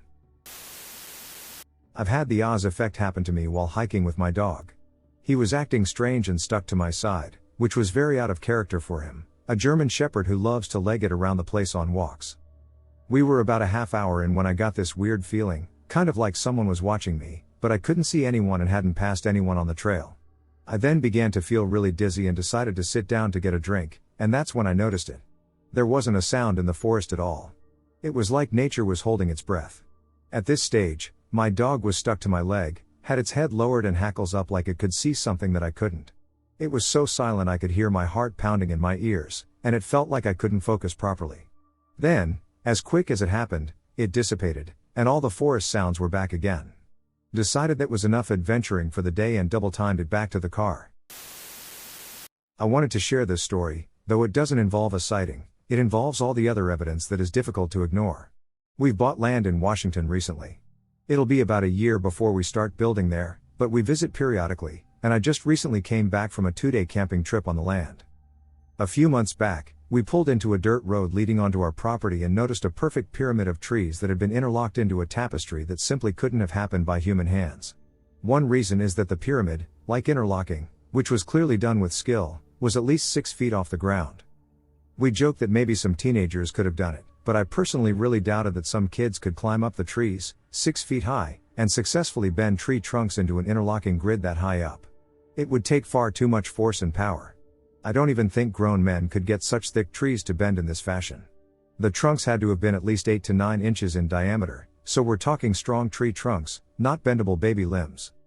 Fast forward to the previous weekend, we pulled onto our property late at night after sundown, arriving late on Friday night. Within 5 minutes of arriving, I heard loud, haunting ape-like howls that didn't sound anything like a wolf, bear, or normal animal sounds. I've spent enough time in the woods in my life to know when I'm hearing something that isn't an elk, bear, owl, or dog. These howls were human-like, and it was clear that something enormous was sending a message out there. It did it 4 to 5 times, then it stopped. We slept the first night without issue. Except for one thing. The very next morning, a tree had been bent like a perfect rainbow directly over the trail 10 feet away from our truck. Perfectly going over the trail in an upside-down U-shape over the road. The second night was the one that was remarkable. Within 15 minutes of hitting the sack in our teardrop trailer, windows were open, and I was enjoying the forest breeze. I immediately heard footsteps, distinct human bipedal footsteps, walking around the trailer. It moved at a pace that was distinctly 2-footed, and it was clearly large. Much like a metronome beating. Leaves were all over the ground, which made it easier to hear the pacing footsteps. This went on for at least an hour, then it stopped. I placed my hand in a cup-like position behind my ears to help increase my hearing abilities. I fell asleep for a few hours, then awoke to the same human-like crunching footsteps right outside the trailer. I then heard actual talking from what I believe was a Bigfoot. One might say it was gibberish, but to be honest, it was clear they had an actual language. Somehow, I felt that it was female. The obvious soft vocalization sounded like some sort of affirmation noise. It sounded like words only. The voice was clearly deep/resonate and not the sort of voice a regular human being could emulate due to the depth of the voice. I am sure it wasn't humans pranking us. It spoke softly to another one by using some sort of enunciation, and so, this was no longer just howling, but literally some type of talking. Obviously, it wasn't English. But it was most certainly a human-like vocal tone communicating. Next, I heard the trees begin to bend. If you can imagine a bending noise, sort of like a screeching, pushing every 5 seconds. This went on for an hour. Screech, push, pause. Screech, push, pause. This pattern of pushing and pausing went on for a long time. And it was directly happening right outside of the teardrop trailer. I knew I was going to wake up to more bending activity. For some reason, I didn't feel scared. I have always been psychic a little when it comes to feeling the intentions of humans or animals around me. Something deep inside of me felt that these beings were loving and kind, sort of like protectors of the forest. I listened to them as long as I could until I was just too tired to continue listening to their activities outside of the trailer. I fell asleep again. The following morning there were 3 more trees, perfectly folded or curved like rainbows or arches, right over the trail next to our truck. One was directly at the nose of the truck. I've taken photographs and will upload them soon. Somehow, I feel that they were saying welcome. I think they know we purchased the land. Look, if they had wanted to hurt us, they could. They never touched our stuff, touched the trailer, nor did they attempt to scare us. If anything, it was like they were attempting to not scare us and wanted to be as quiet as possible. I felt that the female was guiding the whole event that night. Can anyone tell me more about the tree bending formations, and if there's any clues as to which formations mean what? My heart tells me that they did this to say hello in a loving/kind way. It hasn't scared us, and we still plan on building there. I had an idea that if we go camping there again in the fall, I'm going to tie flowers around the trunks that they bend to let them know, we accept you and honor you. I refuse to have bad feelings between the Bigfoot and us. I want us to coexist peacefully on the land. My first impressions of these beings are that they are not out to hurt anyone and that they might even be able to communicate with humans if humans would treat them with respect and not try to hunt them down. Clearly, they're going to be more intelligent than regular large apes around the world. They're bipedal and obviously have above average intelligence, judging by the fact I heard an actual language coming out of one. My name is Chase, and I have a story from the Perry State Forest and my home that neither me nor my friends will ever forget, but before that, here is some backstory. We lived bordering the Perry State Forest on a large hill. My entire immediate family lived on this hill: my grandfather, aunt, uncle, cousins, my mother, father, and me. My aunt and uncle had a medium-sized farm and raised many goats and had free-roaming chickens. It was extremely common for the animals to go missing. We honestly just chalked it up to the coyotes, until we caught a mountain lion on one of our trail cams. Mind you, we live in southern Ohio, we aren't supposed to have mountain lions here, yet there was one with its own den in our woods. Our wild woods. We always had odd things happen at night, seeing shadows, hearing loud knocks, whispers, screams, footsteps, and even hearing drums in the woods every year around Halloween. Pretty creepy. But moving forward, let's get into the meat of this story. My first encounter that I can remember is when I was maybe 8 years old and fell asleep late in my living room. We had a huge window with a TV to the left of it, in the corner of the room. I woke up and looked at the clock, and it was about 3 a.m. and the TV was buzzing static. I looked out the window from the couch, and there it was. A tall man, wearing a brown cloak, likely made of deer skins, and a deer head covering his face. Standing in the window with a little Indian girl in braids to his right. He stood there and stared at me for a long time, then waved to me in a way that said, "Come outside, it's okay, just come on out." After I freaked and just sat there in shock, they both walked out of view of the window. I had a sudden urge to follow, but I stayed put and cried out of fright. I then ran to my room and eventually fell asleep. The next morning I explained what had happened to me earlier that night, and my mother told me it was a friendly Indian chief who was just paying a visit, meaning no harm. I had since then blocked the experience from my memory and pretty much forgot that it even happened until years later my mom sat me down and told me the truth. That chief has been around for a very long time and terrorized everyone on the hill and staring at them from a distance since they first moved in, around 1999. She told me, according to her knowledge, that he was from the Adena tribe, and during his time, he would collect kids from the surrounding tribes and take them away for human sacrifices. She then further explained that he wasn't waving me hello, he was waving me on to follow him outside with the Indian girl. To do God knows what with me once I was alone in the woods. She said he is evil, and my mother doesn't use that word often. But she said, whatever that thing is, it's evil, and don't ever go out there in the woods alone at night. Don't even go with friends. Stay as far away from the deep woods as possible. An evil lives there. And so, of course, I didn't listen. And me and my friends quickly learned our lesson. Me and my two friends, we will call them Andy and Jeremy, decide to have some spooky fun after a long and boring night. We were all 17 to 18 years old, so we had the plan to go into the woods and into the Perry State Forest to try to scare ourselves and just mess around and have a fun time. After all, there were roads in the forest that were only a couple of miles long. For example, in a 20-minute drive, you could easily make it right into the city. It was a straight shot, one single road, with no turns. We decided to drive because hoofing it out there was just a little too ballsy for our taste. In all honesty, we just loved the rush of being spooked. Andy and Jeremy are, or at least were, the furthest thing from superstitious, for they didn't believe in anything unless they could see it or feel it themselves. And that's exactly what they got. We were in my father's car, a manual BMW. It was a fast car, and we felt oh so cool driving it around. The time was approaching 2:30 a.m. when we slowly drove into the forest after turning off of the main road. Upon entering the forest, I felt a wave of something came crashing into us. It felt as if we were phasing through a wall that wasn't there. The air felt heavy and thick. And we felt extreme pressure on our chests. This made our eyes tear up, and it was hard to breathe. There was no pain, just an overwhelming feeling of sadness, anger, guilt, dread, regret, and emotional distress. It honestly felt like every bad feeling you could possibly feel all together at once. We felt like we needed to turn around and just say forget it, but we wanted this, we wanted to feel scared. It's what we came here for in the first place. So we continued driving through the weird wall of bad feelings, and we all just thought we got that weird feeling because we were in the woods at night and it was late and dark out. And I mean, it was really dark out, it was a new moon, so we really didn't have any light. It made sense at the time, yet the headlights were only able to see about a yard in front of us, which was not normal for the LED lights my dad had installed. We talked amongst ourselves about how weird that feeling was when we entered the forest. Then out of nowhere we saw a large black figure standing at the left side of the road, and it just watched us drive by, and by the time we passed it, it was gone. And when I say black, it wasn't just black, it was darker than anything I've ever seen before. The darkness of the forest behind it almost looked bright in comparison. We checked in the rear view mirrors, and it had just vanished, poof, gone. Like it was never there in the first place.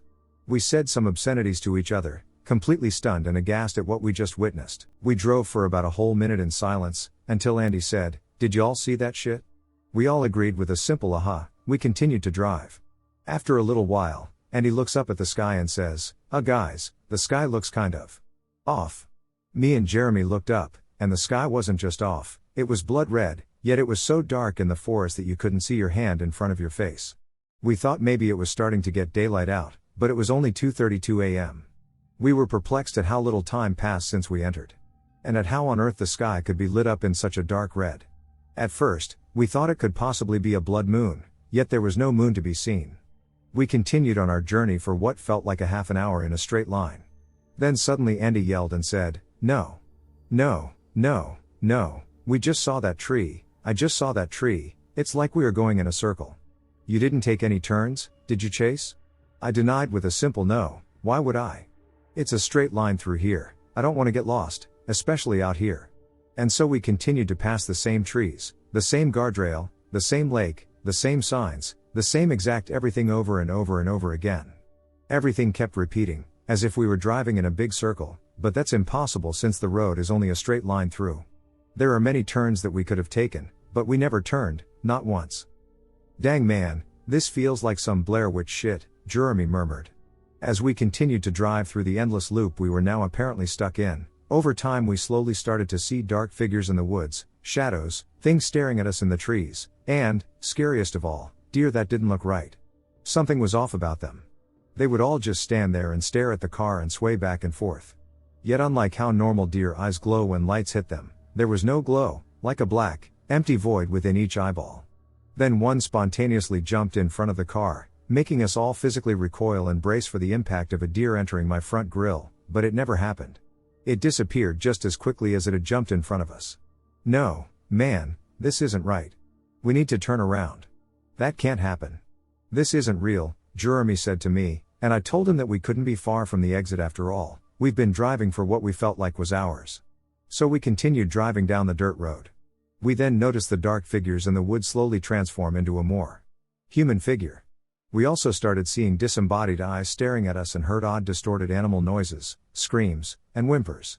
We suddenly all had something in our heads telling us to just stop the car. Stop the car, get out, and everything will stop. We all shook off the eerie feeling that came over us. We then heard whispers, but these were no ordinary whispers. They sounded like they were coming from inside the car.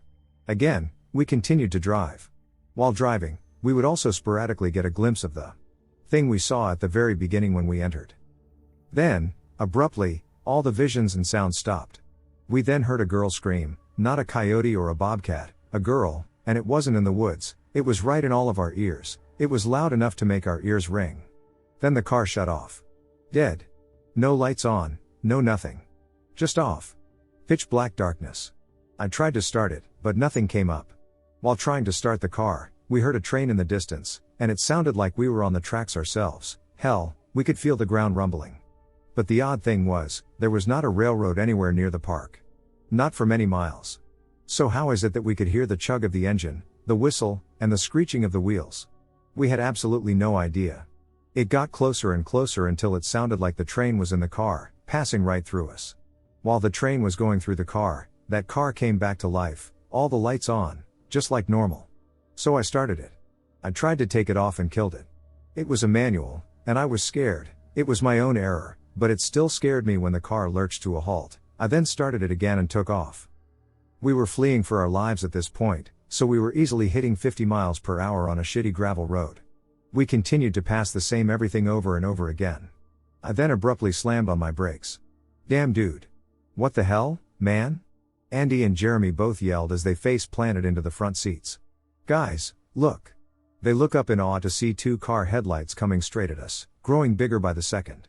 I was stopped, and I panicked, and instead of driving out of the way, where there wasn't any real out of the way since we were on a very narrow road, I started to flash my lights at them, hoping they would see and stop. But they didn't.